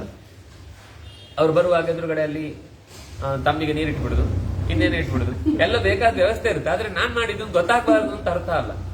ನಿಂದೇ ಜವಾಬ್ದಾರಿ ಇದ್ದಾಗ ನೀನೇ ಮಾಡಿದ್ದಿ ಅಂತ ಅನ್ನೋದು ಗೊತ್ತಾಗ್ಲಿ. ಅದು ಬಿಟ್ಟು ನೀರ್ಯಾರಿಂದನೋ ತರಿಸಿ ಎಲ್ಲ ವ್ಯವಸ್ಥೆ ಮಾಡಿ ನಾನ್ ಕೊಡೋದು ಅಂತ ಆಗ್ಬಾರ್ದು. ಆ ಕಳ್ಳತನ ಇರಬಾರ್ದು. ಇಲ್ಲ ತಂದು ಕೊಟ್ಟರು ಅಷ್ಟೊತ್ತಿಗೆ ಇಲ್ಲ ನಾನೇ ತೊಳಿತೇನೆ, ಅದು ಸರಿ. ತಂದು ಕೊಟ್ಟದ್ದು ಅವಳ ಬಗ್ಗೆನೂ ಗೊತ್ತಾಗ್ಬೇಕು, ನಾನು ಕಾಲು ತೊಳಿಬೇಕು ಅಂತ ಬಯಸಿದ್ದೇನೆ ಅನ್ನೋದು ಗೊತ್ತಾಗ್ಬೇಕು. ಇಲ್ಲಿ ಅವು ಮುಚ್ಚು ಮರೆ ಬರಲಿಲ್ಲ. ಇದು ಅವರು ಬರುವುದನ್ನ ತಡೆದು ನಿಲ್ಲಿಸಿ ಅವ್ರು ಮಾಡಿದ್ದೇ ಗೊತ್ತಾಗುತ್ತೆ. ಅಲ್ಲಿ ಬಾವಿಯಿಂದ ಎಳೆದು ನೀರು ತರೋ ತನಕ ಇಲ್ಲಿ ತನಕ ಎಷ್ಟೆಲ್ಲ ಕಷ್ಟ ಇತ್ತು ಅಂತ ಅಂಗಡಿಯಿಂದ ರವೆ ತರೋದ್ರಿಂದ ಉಪ್ಪಿಟ್ಟು ಶುರು ಮಾಡಿ ಕೊನೆಗೆ ಕತೆ ಕೇಳುವಷ್ಟೊತ್ತಿಗೆ ತಲೆ ಕೆಡುವ ಹಾಗೆ ಜಟಾಪಟಿಯ ಮಾತುಗಳು ಅಲ್ಲಿ ಕಾಣಬಾರದು. ಕಾಚಿತ್ ಸಪತ್ನಿ ತವ ವಾಸುದೇವಂ ಪ್ರತ್ಯಾದಿಶೇತ್ತೇನ ಭವೇದ್ ವಿರಾಗಃ ಪ್ರಿಯಾಂಶ ರಮ್ಯಾಂಶ ಹಿತಾಂಶ ಭರ್ತು ತಾನ್ ಭೋಜಯೇಥ ವಿವಿಧೈ ಉಪಾಯೈ. ಕೆಲವೊಮ್ಮೆ ಯಾವುದೋ ಬೇಜಾರಲ್ಲಿ ಊಟ ಬೇಡ ಅಂತಾರೆ, ಆವಾಗ ಬೇರೆ ಬೇರೆ ಉಪಾಯದಿಂದ ಅವರನ್ನು ಉಣಿಸ್ಬೇಕು. ಒಳ್ಳೆಯ ಮಾತುಗಳಿಂದ ಮನಸ್ಸಿಗೆ ಸಮಾಧಾನವನ್ನು ತರಬೇಕು. ಇಲ್ಲಿ ನಿನ್ಗೆ ಕೃಷ್ಣನ ಜೊತೆಗೆ ಅನೇಕ ಜನ ಹೆಂಡಂದ್ರಿದ್ದಾರೆ. ಅವರೇನೋ ಆಸಕ್ತಿಯಿಂದ ಏನೋ ಸೇವೆ ಮಾಡ್ಲಿಕ್ಕೆ ಬಂದಾಗ ನೀನ್ ಅದರ ಬಗ್ಗೆ ಹೊಟ್ಟೆ ಕಿಚ್ಚು ಪಡಬಾರದು. ಅವ್ರು ಮಾಡುವಾಗ ಅವ್ರಿಗೆ ಅವಕಾಶ ಬಿಟ್ಟುಕೊಡ್ಬೇಕು. ವಿರಾಗ, ಯಾಕೆಂದ್ರೆ ನೀನ್ ಅದಕ್ಕೆ ಪ್ರತ್ಯಾದೇಶ ಮಾಡಿದ್ರೆ ಅವರ ಆದೇಶಕ್ಕೆ ಪ್ರತ್ಯಾದೇಶ ಮಾಡಿದ್ರೆ ಭವೇದ್ ವಿರಾಗ, ಅದರಿಂದ ಮತ್ತಷ್ಟು ವೈಮನಸ್ಯಕ್ಕೆ ಕಾರಣ ಆಗುತ್ತೆ. ನಿನ್ನ ಅವಕಾಶವನ್ನ ನೀನು ಮಾಡ್ಲಿಕ್ಕೆ ಸಿಕ್ಕಿದಾಗ ಅದನ್ನ ಪ್ರಾಮಾಣಿಕವಾಗಿ ಮಾಡ್ತಾ ಹೋಗು. ಇನ್ನು ಯಾರಾದ್ರೂ ಕೃಷ್ಣನನ್ನ ದ್ವೇಷಿಸುವವರಿದ್ರೆ ಅವ್ರ ಜೊತೆಗೆ ಒಡನಾಟ ಇಟ್ಕೊಳ್ಬೇಡ. ಇನ್ನು ಉಪೇಕ್ಷೆ ಮಾಡೋರಿದ್ರೆ ಅವರಂತ ಸರ್ವತಾ ಹತ್ತಿರ ಸೇರಿಸಲೇಬೇಡ ಅವರನ್ನ. ಇನ್ನು ಕುಹಕವಾದ ಮಾತುಗಳನ್ನ ವಿದ್ಯಸ್ವ, ನಿರಂತರ ಕೆಟ್ಟ ಮಾತುಗಳನ್ನ ಯಾವತ್ತೂ ಕೂಡ ಹತ್ತಿರಕ್ಕೆ ತರಬೇಡ. ಉದ್ದಟತನದ ಮಾತುಗಳು, ಕುಹಕ ಮಾತುಗಳು ಹೊರಗೆ ದೂರ ಇಡು. ಇನ್ನು ಮದ, ಪ್ರಮಾದ ಇತ್ಯಾದಿಗಳು ಏನಾದ್ರೂ ಕೆಲವೊಂದು ಸರ್ತಿ ಪುರುಷರಲ್ಲಿ, ಯಜಮಾನನಲ್ಲಿ ಕಂಡಾಗ್ಲೂ ಕೂಡ ಅದು ಯಾಕಾಯಿತು ಅಂತ ಅನ್ನೋದರ ಹಿನ್ನೆಲೆಯನ್ನ ಗಮನಿಸಿ ನಿಯಂತ್ರಣದಲ್ಲಿ ಇರುವಂತಹ ರೀತಿಯ ಮಾತುಗಳನ್ನ ಆಡಿ ಮಾನವನ್ನ ಕಾಪಾಡಿಕೊ. ಇನ್ನು ಪ್ರದ್ಯುಮ್ನ ಸಾಂಬಾವಪಿ ತೇ ಕುಮಾರವು, ಕೇವಲ ನಿನ್ನ ಮಕ್ಕಳನ್ನ ಮಾತ್ರ ನಿನ್ನ ಮಕ್ಕಳು ಅಂತ ಭಾವಿಸಬೇಡ.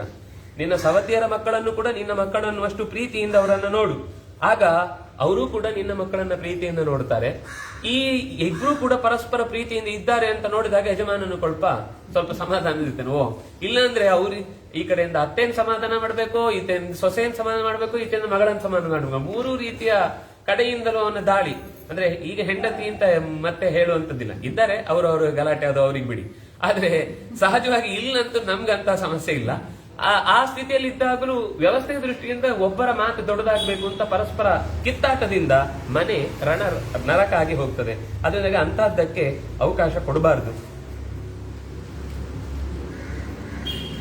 ಇನ್ನು ಚಂಡಾಹ, ಶೌಂಡಾಹ, ಮಹಾಶನಾಹ, ಚೌರಾಹ, ದುಷ್ಟಾಹ, ಚಪಲಾಹ, ವರ್ಜ್ಯಾಹ.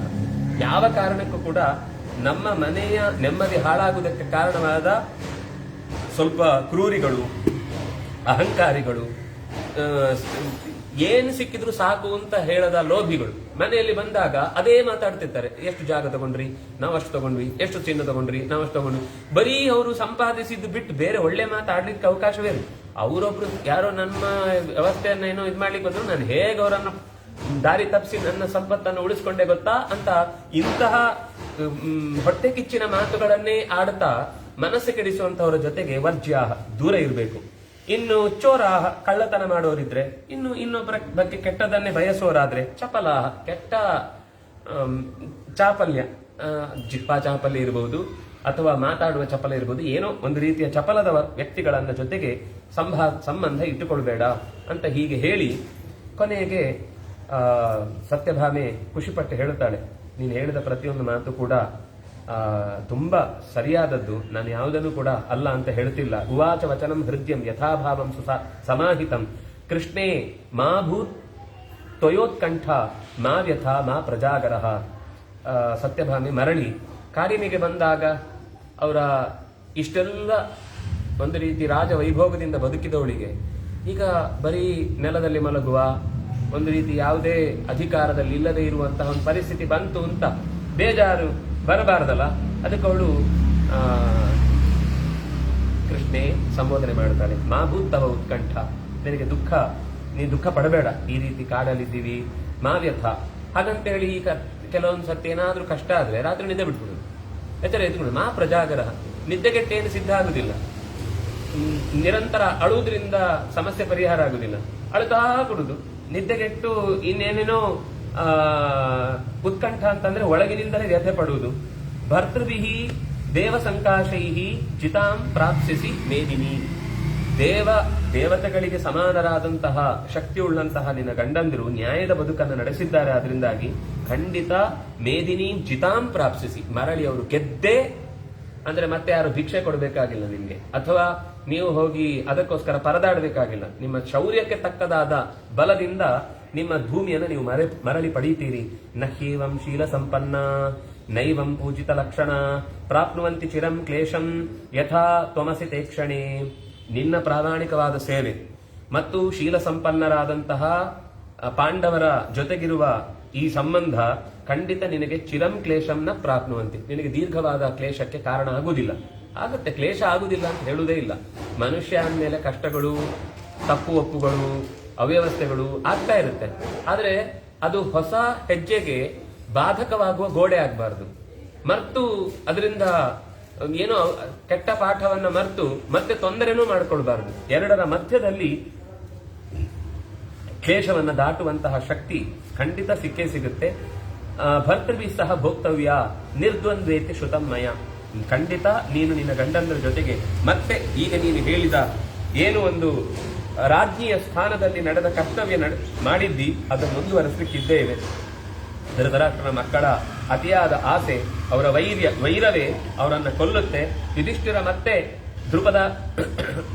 ದ್ರುಪದ ಅಯ್ಯೋ ತನ್ನ ಅಳಿಯಂದಿರಿಗೆಲ್ಲ ಹೀಗಾಯ್ತಲ್ವಾ ಅಂತನ್ನುವ ವೇದನೆಯನ್ನು ಅವನೂ ಕಳ್ಕೊಂಡು ನಿಮ್ಮ ಜೊತೆಗೆ ಮತ್ತೆ ಮೊದಲಿನಂತೆ ಬಾಂಧವ್ಯನ್ನ ಇಟ್ಟುಕೊಳ್ಳಿಕ್ಕೆ ಅವರಿಗೆ ಅವಕಾಶ ಆಗುತ್ತೆ. ಇನ್ನು ಇದು ನೇರ ಎಲ್ಲೂ ಮಾತು ಸಿಗಲ್ಲ, ಇಲ್ಲೇ ಈ ಒಂದು ಮಾತು ಇಲ್ಲಿ ಸಿಗುತ್ತೆ. ನಮಗೆ ದೊಡ್ಡ ಪ್ರಶ್ನೆ ಏನು ಅಂತಂದ್ರೆ, ತಪ್ಪು ಮಾಡಿದ್ದು ಕೌರವರು, ಆದ್ರೆ ಮುಕ್ತ ಕೇಶಿಗಳಾಗಿ ದುಃಖವನ್ನು ಅನುಭವಿಸಿದ್ದು ಕೌರವಾದಿಗಳ ಹೆಂಡಂದಿರು. ಅವರಿಗೆ ಯಾಕೆ ಶಿಕ್ಷೆ? ಅವರೇನ್ ತಪ್ಪು ಮಾಡಿದ್ದೆಲ್ಲ ದುರ್ಯೋಧನ, ದುಶಾಸನ ಇಂಥವ್ರು. ಅವರ ಶಿಕ್ಷೆಯನ್ನ ಹೆಣ್ಮಕ್ಳು ಯಾಕೆ ಅನುಭವಿಸಬೇಕು? ಅದಕ್ಕೆ ಇಲ್ಲಿ ಸತ್ಯಭಾಮೆಯ ಮಾತಲ್ಲ ಅದು ಬರುತ್ತೆ. ಏನು ಅಂದ್ರೆ, ಯಾಸ್ತಾ ಪ್ರೌರಾಜಮಾನಾನಾಂ ತ್ವಾಂ ಪ್ರಾಹಸನ್ ದರ್ಪ ಮೋಹಿತಾಹ ತಾ ಕ್ಷಿಪ್ರಂ ಹತ ಸಂಕಲ್ಪಾಹ ದ್ರಕ್ಷಸಿತ್ವಂ ಕುರು ಸ್ತ್ರೀಯ. ನಿಮ್ಮ ಏಳಿಗೆಯನ್ನ ಒಂದು ಕ್ಷಣವೂ ಸಹಿಸದ, ಹೊಟ್ಟೆಯಲ್ಲಿ ಯಾವಾಗಲೂ ಹೊಟ್ಟೆ ಕಿಚ್ಚಿಟ್ಟುಕೊಂಡೇ ನಿಮ್ಮ ಬಗ್ಗೆ ವಿಷವನ್ನ ಕಾರ್ತಾ ಇದ್ದ, ನೀವು ಪ್ರವ್ರಾಜನೆ ಮಾಡುವಾಗ್ಲೂ ನಗುತ್ತಾ ಚಪ್ಪಾಳೆ ತಟ್ಟಿ ಒಳಗಿನಿಂದ ಖುಷಿಪಟ್ಟು, ಅಂತೂ ಅವರಿಗೇನು ಅಂದ್ರೆ ಈ ರಾಜಸೂಯ ಯಾಗ ಅನ್ನೋದು ತುಂಬಾ ತುಂಬಾ ಯೋಗ್ಯತೆಯಿಂದ ಸಿಗುವಂತದ್ದು. ಅದರ ನಿಜವಾದ ಫಲ ಏನು ಅಂತಂದ್ರೆ, ಚತುರ್ಮುಖನ ಸ್ಥಾನಕ್ಕೆ ಹೋಗ್ಲಿಕ್ಕಿರುವ ಯೋಗ್ಯತೆ ಇದ್ದವನಿಗೆ ಮಾತ್ರ ಆ ಯಾಗದ ಸ್ಥಾನ ಸಿಗುವಂಥದ್ದು. ಆದ್ರೆ ಇಂಥದ್ದನ್ನ ದ್ರೌಪದಿಗೆ, ಯಾಕಂದ್ರೆ ಮಣಿ ಕಬರದ ಮೇಲೆ ಅಭಿಷೇಕವನ್ನ ಯಾವುದು ಯಜ್ಞದಲ್ಲಿ ಕಲಶದ ತೀರ್ಥಗಳನ್ನೇನು ಸ್ನಾನ ಮಾಡಿಸ್ಲಿಕ್ಕಿದೆ ಕೊನೆಗೆ, ಅದು ಜೀವನದ ಅತ್ಯಂತ ಗ್ರೇಟೆಸ್ಟ್ ಕ್ಷಣಗಳದು. ಅದು ಸಾಮಾನ್ಯ ಸ್ತ್ರೀಯರಿಗೆ ಯಾರಿಗೂ ಸಿಗಲ್ಲ, ಅದು ಹೊಟ್ಟೆ ಉರಿಯವರಿಗೆ. ಅದು ಒಂದಲ್ಲ, ಪ್ರತಿಯೊಬ್ರು ಬಂದು ಗೌರವ ಕೊಡ್ತಾರೆ, ಪ್ರತಿಯೊಂದು ವಿಷಯಕ್ಕೂ ಅವಳನ್ನೇ ಬಂದು ಕೇಳ್ತಾರೆ, ಗಂಡಂದ್ರು ಅವಳನ್ನೇ ಕೇಳ್ತಾರೆ, ಕೆಲಸದವರು ಅವಳನ್ನೇ ಕೇಳ್ತಾರೆ, ಯಜಮಾನರು ಎಲ್ಲರೂ ಬೇರೆ ಹೊರಗಿನಿಂದ ಬಂದ ಅಧಿಕಾರಿಗಳು ಕೂಡ ಅವಳನ್ನೇ ಮಾತಾಡಿಸ್ತಾರೆ. ಇದು ಅವರಿಗೆ ನಮ್ಗೆ ಯಾಕೆ ಇಂತಹದ್ದೊಂದು ಫೆಸಿಲಿಟೀಸ್ ಇಲ್ಲ, ನಾವ್ ಯಾಕೆ ಅದನ್ನು ಪಡ್ಕೊಂಡಿಲ್ಲ ಅಂತ ದರ್ಪ ಮದ ಸಂಹಿತ ನಿರಂತರ ಅವಳ ಆ ಸ್ಥಾನಕ್ಕೆ ಮರ್ಯಾದೆ ಕೊಡ್ತಿರ್ಲಿಲ್ಲ. ಅವಳಿಗೇನಂತ ಮರ್ಯಾದೆ ಇಲ್ಲ. ಎರಡನೇದು, ಅವಳಿಗೆ ಅನ್ಯಾಯ ಆದಾಗ ಅದನ್ನು ಕೈ ಚಪ್ಪಾಳೆ ತಟ್ಟಿ ನಕ್ಕು ಸಂತೋಷ ಪಡ್ತಾರೆ. ಇಂಥ ಎಲ್ಲ ವ್ಯಕ್ತಿಗಳು ಕೂಡ ಪ್ರಾಹಸನ್, ಯಾರು ನಿನ್ನ ವಿಷಯದಲ್ಲಿ ಅಪಹಾಸ್ಯ ಮಾಡಿ ನಕ್ರೋ, ತಾಹ ಕ್ಷಿಪ್ರಂ ಹತ ಸಂಕಲ್ಪ, ಅವರೆಲ್ಲರೂ ಕೂಡ ಏನ್ ಅಂದುಕೊಂಡು ಈಗ ದುರ್ಯೋಧನ ಇದ್ದಾಗ ನಾವು ಆ ಸ್ಥಾನದಲ್ಲಿ ಮೆರೀಬಹುದು ಅಂತ ಅನ್ಕೊಂಡ್ರು, ಆ ಸಂಕಲ್ಪಗಳೆಲ್ಲವೂ ಕೂಡ ನಾಶವಾಗುವುದನ್ನ ದ್ರಕ್ಷಸಿತ್ವಂ, ನೀನು ಖಂಡಿತ ಮುಂದೆ ನೋಡ್ಲಿಕ್ಕಿದೆ.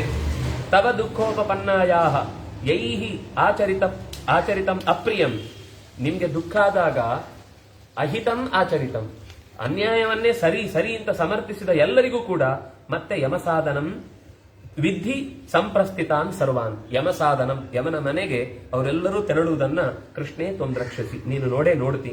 ಪುತ್ರಸ್ಥೆ, ಇನ್ನು ತಾಯಿಯಾದವಳಿಗೆ ಇನ್ನೊಂದು ಸಮಸ್ಯೆ ಇದೆ. ಏನಂದ್ರೆ, ಇಲ್ಲಿ ಕಾಡಲ್ಲಿದ್ದಾಳೆ, ಮಕ್ಕಳನ್ನ ತಾಯಿಯಾಗಿ ನೋಡಿಕೊಳ್ಳಿಕ್ಕೆ ಈಗ ಅಲ್ಲಿಲ್ಲ ಅವಳು. ಈ ಮಕ್ಕಳೆಲ್ಲ ನಮ್ಗೆ ಇಲ್ಲಿ ಬಂದಿರುವ ಕಥೆಯಲ್ಲಿ ಗೊತ್ತಿರುವುದೇನು ಅಂದ್ರೆ, ಮಕ್ಕಳೆಲ್ಲ ದ್ರುಪದನ ಮನೆಗೆ ಹೋಗಿದ್ದಾರೆ. ಕೃಷ್ಣ ಬಂದಾಗ ಸುಭದ್ರೆಯನ್ನು ಮತ್ತು ಅಭಿಮನ್ಯುವನ್ನು ಕರ್ಕೊಂಡು ಹೋಗಿದ್ದ. ಆದ್ರೆ ಉಳಿದ ದ್ರೌಪದಿಯ ಮಕ್ಕಳನ್ನ, ಪ್ರತಿವಿಂಧ್ಯ, ಶ್ರುತ ಸೋಮ, ಶ್ರುತ ಕೀರ್ತಿ, ಶ್ರುತ ಕರ್ಮ ಯಾರಿದ್ರು 5 ಜನ ದ್ರೌಪದಿಯ ಮಕ್ಕಳು, ಅವಳನ್ನ ದೃಷ್ಟದ್ಯುಮ್ನ ಬಂದು ಕರ್ಕೊಂಡು ಹೋಗ್ತಾನೆ. ಆಮೇಲೆ ಕಾಳಿ ಇತ್ಯಾದಿಗಳನ್ನೆಲ್ಲ ಕಾಶಿರಾಜ ಕರ್ಕೊಂಡು ಹೋಗ್ತಾನೆ. ಎಲ್ಲವೂ ಇದೆ, ಅವ್ರವ್ರು ಬಂದು ಕರ್ಕೊಂಡು ಹೋಗಿದ್ದಾರೆ. ಆದ್ರೆ ವಾಪಸ್ಸು ಬರುವಾಗ ಈ ಉತ್ತರೆಯ ಮದುವೆಯ ಸಂದರ್ಭದಲ್ಲಿ ಕೃಷ್ಣ ಅಭಿಮನ್ಯುನ್ ಕರ್ಕೊಂಡು ಬಂದ ಅಂತಿದೆ, ಕೃಷ್ಣನೇ ಈ 5 ಜನ ಮಕ್ಕಳನ್ನು ಕರ್ಕೊಂಡು ಬಂದ ಅಂತಿದೆ. ನಾವು ಕತೆ ಶುರುವಲ್ಲಿ ಓದಿದ್ದು ದೃಷ್ಟದ್ಯುಮ್ನ ಕರ್ಕೊಂಡು ಹೋದ ಅಂತ, ಆದ್ರೆ ಇಲ್ಲಿ ಬರುವಾಗ ಕೃಷ್ಣ ಕರ್ಕೊಂಡು ಬಂದ ಅಂತಿದೆ. ಅದಕ್ಕೆ ಉತ್ತರ ಇಲ್ಲಿ ಇವಳ ಮಾತಲ್ಲಿ ಗೊತ್ತಾಗುತ್ತೆ. ಅವಳು ಹೇಳ್ತಾಳೆ, 1 ವರ್ಷಗಳ ಕಾಲ ದ್ರುಪದ ಕರ್ಕೊಂಡು ಹೋಗಿ ಮನೆಯಲ್ಲಿ ಇಟ್ಕೊಂಡಿದ್ದ. ಕೃಷ್ಣ ಆಮೇಲೆ ಅಲ್ಲಿಗೆ ಹೋಗಿ ಆ ಎಲ್ಲ ಮಕ್ಕಳನ್ನ, ಯಾಕಂದ್ರೆ ಅಭಿಮನ್ಯುವಿನ ಜೊತೆಗಿದ್ರೆ ಅವರಿಗೊಂದು ಬಾಂಧವ್ಯ ಬೆಳೆಯುತ್ತೆ. ಅದರ ಜೊತೆಗೆ ಕೃಷ್ಣನಿಗೆ ಅವರಿಗೆಲ್ಲ ಪಾಠ ಮಾಡಬೇಕಿರುತ್ತೆ. ಶಸ್ತ್ರಾಸ್ತ್ರಗಳ ಅಭ್ಯಾಸ ಮಾಡಿಸಿದವನೇ ಕೃಷ್ಣ. ಯೋಚನೆ ಮಾಡಿ, 18 ದಿವಸದ ಯುದ್ಧದಲ್ಲಿ ಅವರು ಸಾಯಲಿಲ್ಲ ಪಾಂಡವೆಯರು, ಅಷ್ಟು ವೀರಾವೇಶದಿಂದ ಹೋರಾಡಿದ್ದಾರೆ. ಅಂದ್ರೆ ಅದು ಕೃಷ್ಣನ ಕಲಿಕೆ. ಇದನ್ನ ತುಂಬಾ ಕಡೆ ಬೇರೆ ಬೇರೆ ಪ್ರಸಂಗದಲ್ಲಿ ಕೃಷ್ಣನ ಶಿಕ್ಷಣದ ವ್ಯವಸ್ಥೆ ಅತ್ಯಂತ ಅದ್ಭುತ ಅಂತ ಬೇರೆ ಬೇರೆ ಕಡೆಗಳಲ್ಲಿ ಮಾತು ಬರುತ್ತೆ. ಆ ಸಾತ್ಯಕ್ಕೇನು ಹೇಳ್ತಾನೆ, ಸಾತ್ಯಕ್ಕೆ ಕೃಷ್ಣನ ಹತ್ರನೂ ಕಲಿತಾನೆ, ಆಮೇಲೆ ಅರ್ಜುನನ ಹತ್ರನೂ ಕಲಿತಾನೆ. ಅರ್ಜುನನ ಬಗ್ಗೆ ಅವನಿಗೆ ಒಂದು ಸ್ವಲ್ಪ ಆಸಕ್ತಿ, ಅಟ್ಯಾಚ್ಮೆಂಟ್ ಜಾಸ್ತಿ, 1 ವರ್ಷದ ಗ್ಯಾಪು, ಆದ್ರೂ ಆತ್ಮೀಯತೆ ಜಾಸ್ತಿ. ಆಗ ಸಾಧ್ಯಕ್ಕೆ ಹೇಳುವಾಗ ಕೃಷ್ಣನ ಹತ್ರ ಕಲ್ತ್ರೆ ಕೇವಲ ಆ ಹುಡುಗರು ಮಾತ್ರ ಅಲ್ಲ, ಇಡೀ ಅವನ ದ್ವಾರಕೆಯ ಹೆಣ್ಮಕ್ಕಳಿಗೂ ಕೂಡ ಯುದ್ಧದ ತರಬೇತಿಯನ್ನು ಕೊಟ್ಟಿದ್ದ. ಸುಭದ್ರೆ ಒಂದ್ ಕಡೆ ಹೇಳ್ತಾಳೆ, ಯಾವಾಗ ಅರ್ಜುನ ಅವಳನ್ನ ದ್ವಾರಕೆಯಿಂದ ಕರ್ಕೊಂಡು ಬರ್ತಾನ, ಆಗ ಕೃಷ್ಣೇನ ಶಿಕ್ಷಿತಾಹಂ, ಕೃಷ್ಣನಿಂದ ನಾನು ಅಸ್ತ್ರ ಶಸ್ತ್ರಗಳ ರಥವನ್ನು ಓಡಿಸುವುದರ ಎಲ್ಲದರ ಪರಿಚಯವನ್ನು ನಾನು ಮಾಡಿಕೊಂಡಿದ್ದೇನೆ ಅಂತ. ಒಂದು ಕಡೆ ಸತ್ಯಭಾಮೆ ಹೇಳ್ತಾಳೆ, ಇವಳೆ ನರಕಾಸುರನ ವಿರುದ್ಧ ಹೋರಾಡುವ ಪ್ರಸಂಗದಲ್ಲಿ ನೀನು ಕಲಿಸ್ಕೊಟ್ಟದ್ದನ್ನ ನಾನೇನು ಉಪಯೋಗಿಸ್ಲಿಕ್ಕೆ ಏನು ಕಷ್ಟನಾ ಅಂತ. ವಿಷ್ಣು ಪುರಾಣದಲ್ಲೂ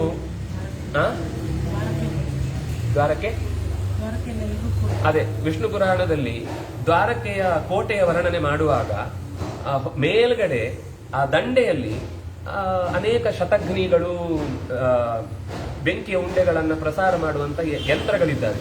ಅದನ್ನ ನೀರು ತರಲಿಕ್ಕೆ ಹೋಗುವ ಕಟ್ಟಿಗೆ ಎಲ್ಲ ದಿವಸಕ್ಕೆ ಸಂಜೆ ಕಟ್ಟಿಗೆ ತಗೊಂಡೋಗಿ ಅಡಿಗೆ ಮಾಡ್ಲಿಕ್ಕೆ ಹೋಗುವ ನೀವು ಇಲ್ಲೆಲ್ಲ ನಮ್ಗೆ ಸಿಗಲ್ಲ. ನೀವು ಹಳ್ಳಿಗೆ ಹೋದ್ರೆ ಸಂಜೆ ಹೊತ್ತವರು ಹಸು ಎಲ್ಲ ಬೇಯಿಸ್ಕೊಂಡು ವಾಪಸ್ ಬರುವಾಗ ತಲೆ ಮೇಲೆ ಕಟ್ಟಿಗೆ ಇಟ್ಕೊಂಡು ವಾಪಸ್ ಮನೆಗೆ ಬರ್ತಾರೆ. ಅಂತ ಹೆಣ್ಣು ಮಕ್ಕಳು ಕೂಡ ಅಕಸ್ಮಾತ್ ಅವರಿಗೆ ಏನಾದ್ರೂ ಸೂಚನೆ ಸಿಕ್ಕಿ ಶತ್ರುಗಳು, ಯಾಕೆಂದ್ರೆ ಸಾಲ್ವ ಬಹಳ ಬಾರಿ ಈ ಪ್ರಯತ್ನ ಮಾಡಿದವರು, ಅಂತ ಸಂದರ್ಭದಲ್ಲಿ ಬರೀ ಹೆಣ್ಣು ಮಕ್ಕಳೇ ಈ ಎಲ್ಲ ಯುದ್ಧದ ಅಸ್ತ್ರಗಳನ್ನ ಪ್ರಯೋಗಿಸುವಲ್ಲಿ ಸಮರ್ಥರಾಗಿದ್ದಾರೆ ಅಂತ ಅಂದ ಮೇಲೆ ಇನ್ನು ಸೇನೆಯಲ್ಲೇ ಭರ್ತಿಯಾದ ಅಗ್ನಿಪಥದಲ್ಲಿ ಸೇರಿದ ವೀರರು ಇನ್ನು ಯಾವ ರೀತಿಯಲ್ಲಿ ತರಬೇತಿಯನ್ನು ಪಡೆದಿದ್ರು ಅಂತ ಹೇಳ್ಬೇಕಾ ಅಂತ ಒಂದು ಮಾತು ಬರುತ್ತೆ. ಅಂದ್ರೆ ಇದು ಕೃಷ್ಣನ ರಕ್ಷಣಾ ವ್ಯವಸ್ಥೆ, ಶಿಕ್ಷಣ ವ್ಯವಸ್ಥೆಯ ಸುಂದರವಾದ ಕ್ರಮಗಳನ್ನು ಹೇಳ್ತಾರೆ. ಅದನ್ನೇ ಇಲ್ಲಿ ಸುಭದ್ರೆ ಅವರು ಸತ್ಯಭಾಮೆ ಹೇಳ್ತಾ ಇದ್ದಾಳೆ. ನಿನ್ನ ಮಗನಾದ ಪ್ರತಿವಿಂಧ್ಯ, ಸುತಸೋಮ, ಶ್ರುತಕರ್ಮ, ಅರ್ಜುನಿ ಶ್ರುತಕರ್ಮ, ಶತಾನೀಕ ಮತ್ತು ಸಹದೇವನ ಮಗನಾದಂತ ಶ್ರುತಸೇನ, ಇವರೆಲ್ಲರೂ ಕೂಡ ತವಾತ್ಮಜಾಹ ಸರ್ವೇ ಕುಶಲಿನಃ ವೀರಾಹ ಕೃತಾಸ್ತ್ರಾಹ ಸುತಾಸ್ತವ. ಕೃಷ್ಣನಿಂದ ಕೃತಾಸ್ತ್ರ ಅಸ್ತ್ರಗಳನ್ನ ಚೆನ್ನಾಗಿ ಕಲಿತವರಾಗಿ ಇದ್ದಾರೆ. ಅಭಿಮನ್ಯುರಿವ ಪ್ರೀತಾಹ, ಕೃಷ್ಣ ತನ್ನ ತಂಗಿಯ ಮಗನನ್ನ ಅಭಿಮನ್ಯುನ ಮಾವ ತುಂಬಾ ಪ್ರೀತಿಸ್ತಾನೆ. ಅಷ್ಟೇ ಪ್ರೀತಿಯನ್ನ ನಿನ್ನ ಎಲ್ಲ ಮಕ್ಕಳಿಗೂ ಕೂಡ ಕೃಷ್ಣ ಕೊಟ್ಟು ಅವರನ್ನ ನೋಡ್ಕೊಳ್ತಾ ಇದ್ದಾನೆ. ಕೇವಲ ಕೃಷ್ಣ ಅಂತ ಅನ್ಕೊಳ್ಬೇಡ. ದ್ವಾರವತ್ಯಾಂ ರಥಾ ವೃಷಂ ಸ್ವಾಮಿವೈಷಾಂ ಸುಭದ್ರಾ ಚ ಪ್ರೀತ್ಯ ಸರ್ವಾತ್ಮನಾ ಸ್ಥಿತ. ನೀನು ತಾಯಿಯಾಗಿ ಅಯ್ಯೋ ಮಕ್ಕಳನ್ನ ನೋಡ್ಕೊಳ್ಳಿಕ್ಕಿಲ್ಲ ನೀನು ಯೋಚನೆ ಮಾಡೋದು. ಸುಭದ್ರೆ ನಿನ್ನದೇ ಸ್ಥಾನವನ್ನ ಪೂರ್ಣವಾಗಿ ಆ ಮಕ್ಕಳಲ್ಲಿ ತಾಯಿಯ ಸ್ಥಾನದಿಂದ ರಕ್ಷಣೆ ಮಾಡುತ್ತಾ ಇದ್ದಾಳೆ. ಪ್ರಿಯತೆ ತವ ನಿರ್ದ್ವಂದ್ವಾಹ ತೇಭ್ಯಷ್ಟು ವಿಗತಜ್ವರಾಹ, ಅವರ ಬಗ್ಗೆ ನೀನು ತಲೆ ಕೆಡಿಸ್ಕೊಳ್ಬೇಡ. ನಿರ್ದ್ವಂದ್ವ, ಅಯ್ಯೋ ಒಂಥರ ಡ್ಯುಯಾಲಿಟಿ, ಅಲ್ಲಿ ನಾನು ಕಾಡಿಗೆ ಬಂದಾಗ ಮಕ್ಕಳ ಪರಿಸ್ಥಿತಿ ಹೇಗೆ, ಇಲ್ಲಿ ಇದ್ದು ಗಮನ ಕೊಡಬೇಕು ಇವರಿಗೆ, ಅಲ್ಲಿಯ ಬಗ್ಗೆ ಚಿಂತನೆ ಮಾಡಿ ಯಾರನ್ನಾದ್ರೂ ಕೇಳಿ ಮಕ್ಕಳು ಹೇಗಿದ್ದಾರೆ ಅಂತ ಯೋಚನೆ ಮಾಡಬೇಕು. ನೀನು ಅಲ್ಲಿ ಬಗ್ಗೆ ಯೋಚನೆನೇ ಬೇಡ, ನಿರ್ದ್ವಂದ್ವ. ಆ ಒಂದು ಪಾರ್ಟ್ ಬಿಟ್ಬಿಡು, ಇಲ್ಲಿಯ ಪಾರ್ಟ್ ಮಾತ್ರ ನೀನು ಚೆನ್ನಾಗಿ ನೋಡ್ಕೋ ಸಾಕು. ಎಲ್ಲಿವರೆಗೆ ಅಂದ್ರೆ ಆ ಮಕ್ಕಳನ್ನ ಆ ತಾಯಿಯಾದವಳು ಸುಭದ್ರೆ ದುಃಖಿತಾ ತೇನ ದುಃಖೇನ, ನಿನ್ನ ಮಕ್ಕಳೇನಾದ್ರೂ ದುಃಖ ಪಟ್ರೆ ಅವಳು ದುಃಖ ಪಡ್ತಾಳೆ. ಸುಖೇನ ಸುಖಿತಾ ತಥ, ಮಕ್ಕಳೆಲ್ಲರೂ ಸುಖವಾಗಿದ್ದಾರೆ ಅವಳು ಕೂಡ ಖುಷಿ ಖುಷಿಯಾಗಿರ್ತಾರೆ. ಯಾವುದೋ ಒಂದು ಮಗುವಿಗೆ ಜ್ವರ ಬಂತು ಅಂದ್ರೆ ತನಗೇ ಜ್ವರ ಬಂದಷ್ಟು ಒದ್ದಾಡ್ತಾಳೆ ಮಗುವಿನ ರಕ್ಷಣೆಗೋಸ್ಕರ. ಭಜೆ ಸರ್ವಾತ್ಮನ ಚೈವ ಪ್ರದ್ಯುಮ್ನ ಜನನೀ ತಥಾ, ಕೇವಲ ಅವಳು ಮಾತ್ರ ಅಲ್ಲ, ಪ್ರದ್ಯುಮ್ನ ಜನನಿಯಾದಂತಹ ರುಕ್ಮಿಣಿಯೂ ಕೂಡ ನೋಡಿ, ರುಕ್ಮಿಣಿಯ ಬಗ್ಗೆ ಅವಳಿಗಿರುವ ಒಳ್ಳೆಯ ಅಭಿಪ್ರಾಯ ಚೆನ್ನಾಗಿ ಹೇಳಿದಾಳೆ ಇಲ್ಲಿ. ರುಕ್ಮಿಣಿ ನಿನ್ನ ಮಕ್ಕಳನ್ನು ಕೂಡ ಪ್ರದ್ಯುಮ್ನ ತಾಯಿಯಾಗಿ ಹೇಗೆ ನೋಡ್ಕೊಳ್ತಾಳೋ ಹಾಗೆ ನಿನ್ನ ಮಕ್ಕಳನ್ನು ಕೂಡ ನೋಡ್ಕೊಳ್ತಾಳೆ. ಇಲ್ಲ ಅಂದ್ರೆ ಸೌತಿ ಆಗಿದ್ರೆ ಅವಳೊಬ್ಳು ಮಾತ್ರ ಮನೆಯಲ್ಲಿ ಯಾಕಾದ್ರೂ ಇದ್ದಾಳೋ ಅಂತ ಒಂದು ಮಾತಾಡ್ಬೋದಿತ್ತಲ್ಲ, ಒಂದು ಮಾತು ಹೇಳಲ್ಲ. ರುಕ್ಮಿಣಿ ಬಗ್ಗೆ ಒಳ್ಳೆ ಮಾತು ಹೇಳ್ತಾಳೆ.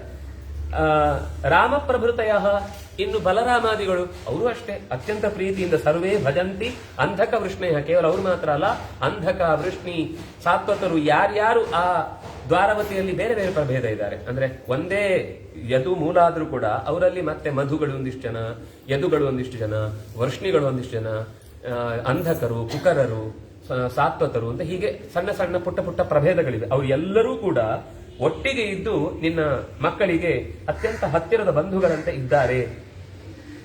ಎಲ್ಲಿ ಈ ವಿಷಯದಲ್ಲಿ ಇನ್ನೂ ಒಬ್ಬ ತುಂಬಾ ದೊಡ್ಡ ಜವಾಬ್ದಾರಿ ತಗೊಂಡವರಿದ್ದಾರೆ. ಅವರು ಭೋಜನಾಚ್ಛಾದನೆ ಚೇಷಾಂ ನಿತ್ಯಮೇ ಶ್ವಶುರ ಸ್ಥಿತ, ನನ್ನ ಶ್ವಶುರ ಅಂದ್ರೆ ವಸುದೇವ ಭೋಜನ ಆಚ್ಛಾದನ ಶಯನ, ನಿಮ್ಮ ಮಕ್ಕಳಿಗೆ ಊಟಕ್ಕೆ ವ್ಯವಸ್ಥೆ, ಅವರಿಗೆ ಬೇಕಾದ ಹೊತ್ಕೊಳ್ಳುದು, ಬಟ್ಟೆ ತೊಡುವುದು, ಆಭರಣಗಳು, ಇನ್ನೇನೇನು ಬೇಕೋ, ಆಮೇಲೆ ಮಲ್ಕೊಳ್ಳುದು, ಇದಿಷ್ಟಕ್ಕೂ ಕೂಡ ನಿತ್ಯಂ ಒಂದು ದಿವಸ ತಪ್ಪಿಸದೆ ತಮ್ಮ ಮೊಮ್ಮಕ್ಕಳು ಅನ್ನುವ ಹಾಗೆ ಅವರು ನೋಡ್ಕೊಳ್ತಾ ಇದ್ದಾರೆ.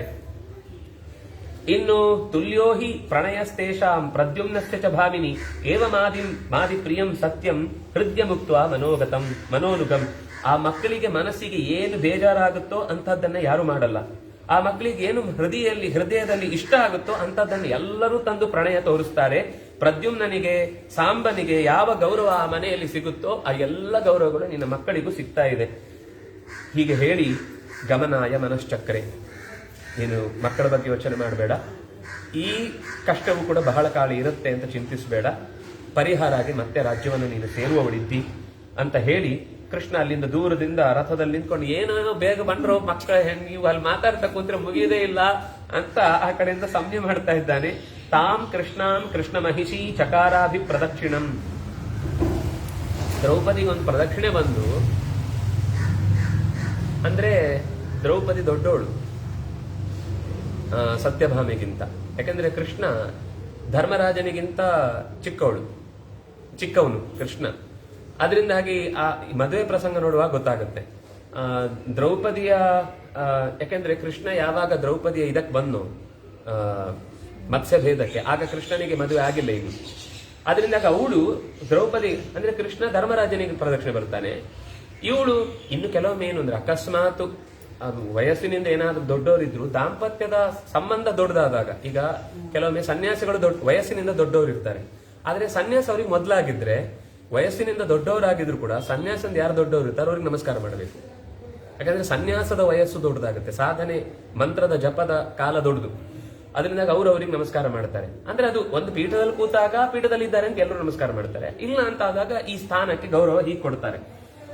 ಹಾಗೆ ಇಲ್ಲಿ ಅವಳು ಆಚೆಯಿಂದ ಧರ್ಮರಾಜನಿಗೆ ಕೃಷ್ಣ ಪ್ರದಕ್ಷಿಣೆ ಬರ್ತಾನೆ, ಈಚೆ ದ್ರೌಪದಿಗೆ ಅವಳು ಪ್ರದಕ್ಷಿಣೆ ಬಂದು ಆರುರೋಹ ರಥಂ ಶೌರ್ಯ ರಥವನ್ನ ಏರಿ ಸತ್ಯಭಾಮಾತ ಭಾಮಿನಿ ಸ್ಮಯಿತ್ವ, ಚಂದದ ಪ್ರೀತಿಯ ಆತ್ಮೀಯ ನಗೆಯನ್ನ ಬೀರಿ ದ್ರೌಪದೀಂ ಪರಿಸಾಂತ್ಯ, ಮತ್ತೊಮ್ಮೆ ಗಟ್ಟಿಯಾಗಿ ಪರಿಶ್ಲಿಷ್ಯ ಅಪ್ಪಿಕೊಂಡು ಪರಿಸಾಂತ್ಯ ಅವಳಿಗೆ ಸಮಾಧಾನದ ನೋಟವನ್ನ ಬೀರಿ ಶೀಘ್ರ ಹಯೈಹಿ ಪ್ರಾಯಾತ್, ವೇಗವಾಗಿ ಚಲಿಸುವ ರಥದಲ್ಲಿ ಕುಳಿತು ದ್ವಾರಕೆಯತ್ತ ತೆರಳಿದರು ಅನ್ನುವಲ್ಲಿಗೆ ದ್ರೌಪದಿ ಸತ್ಯಭಾಮ ಸಂವಾದ ಪರ್ವ ಮುಗಿಯತ್ತೆ. ಇದರ ಮೇಲೆ ಇಷ್ಟರಲ್ಲಿ ದುರ್ಯೋಧನನಿಗೆ ಪಾಂಡವರು ಸುಖವಾಗಿದ್ದಾರೆ ಅಂತ ಸುದ್ದಿ ಹೋಗ್ತಾ ಇರುತ್ತೆ. ಏನು ಕಷ್ಟ ಇಲ್ಲ, ಊಟಕ್ಕೆ ತೊಂದರೆ ಇಲ್ಲ, ಬರುವವರು ಒಳ್ಳೊಳ್ಳೆ ಜನಗಳು ಬಂದು ಅವರ ಹತ್ರ ಮಾತಾಡ್ಕೊಂಡು ಹೋಗ್ತಿದ್ದಾರೆ, ಅವನಿಗೆ ರಿಪೋರ್ಟ್ ತಗೊಳ್ತಾ ಇರ್ತಾನೆ. ಅದರಿಂದ ಅವರಿಗೆ ಹೊಟ್ಟೆ ಉರಿಸ್ಬೇಕು, ರಾಜ್ಯದಲ್ಲಿ ಇಲ್ಲ ಅನ್ನೋ ಹೊಟ್ಟೆ ಉರಿಸ್ಬೇಕು ಅಂತ ಒಂದು ಘೋಷಯಾತ್ರೆ ಮಾಡ್ತಾನೆ. ಆ ಘೋಷಯಾತ್ರಾ ಪರ್ವ ಮುಂದೆ ಶುರುವಾಗುತ್ತೆ. ಅದನ್ನ ಮತ್ತೆ ಮುಂದಿನ ಸಂದರ್ಭದಲ್ಲಿ ಸೇರುವಾಗ ನೋಡೋಣ ಅಂತ ಹೇಳ್ತಾ, ಕಾಯಿನ ವಾಚ ಮನಸ ಇಂದ್ರಿಯರ್ವ ಬುದ್ಧಿಯ ಆತ್ಮನಾವ ಅನುಸೃತ ಸ್ವಭಾವ ಕರೋಮಿ ಯದ್ಯತ್ ಸಕಲಂ ಪರಸ್ಮೈ ನಾರಾಯಣ ಇದು ಸಮರ್ಪಯಾಮಿ. ಶ್ರೀಕೃಷ್ಣಾರ್ಪಣಮಸ್ತು.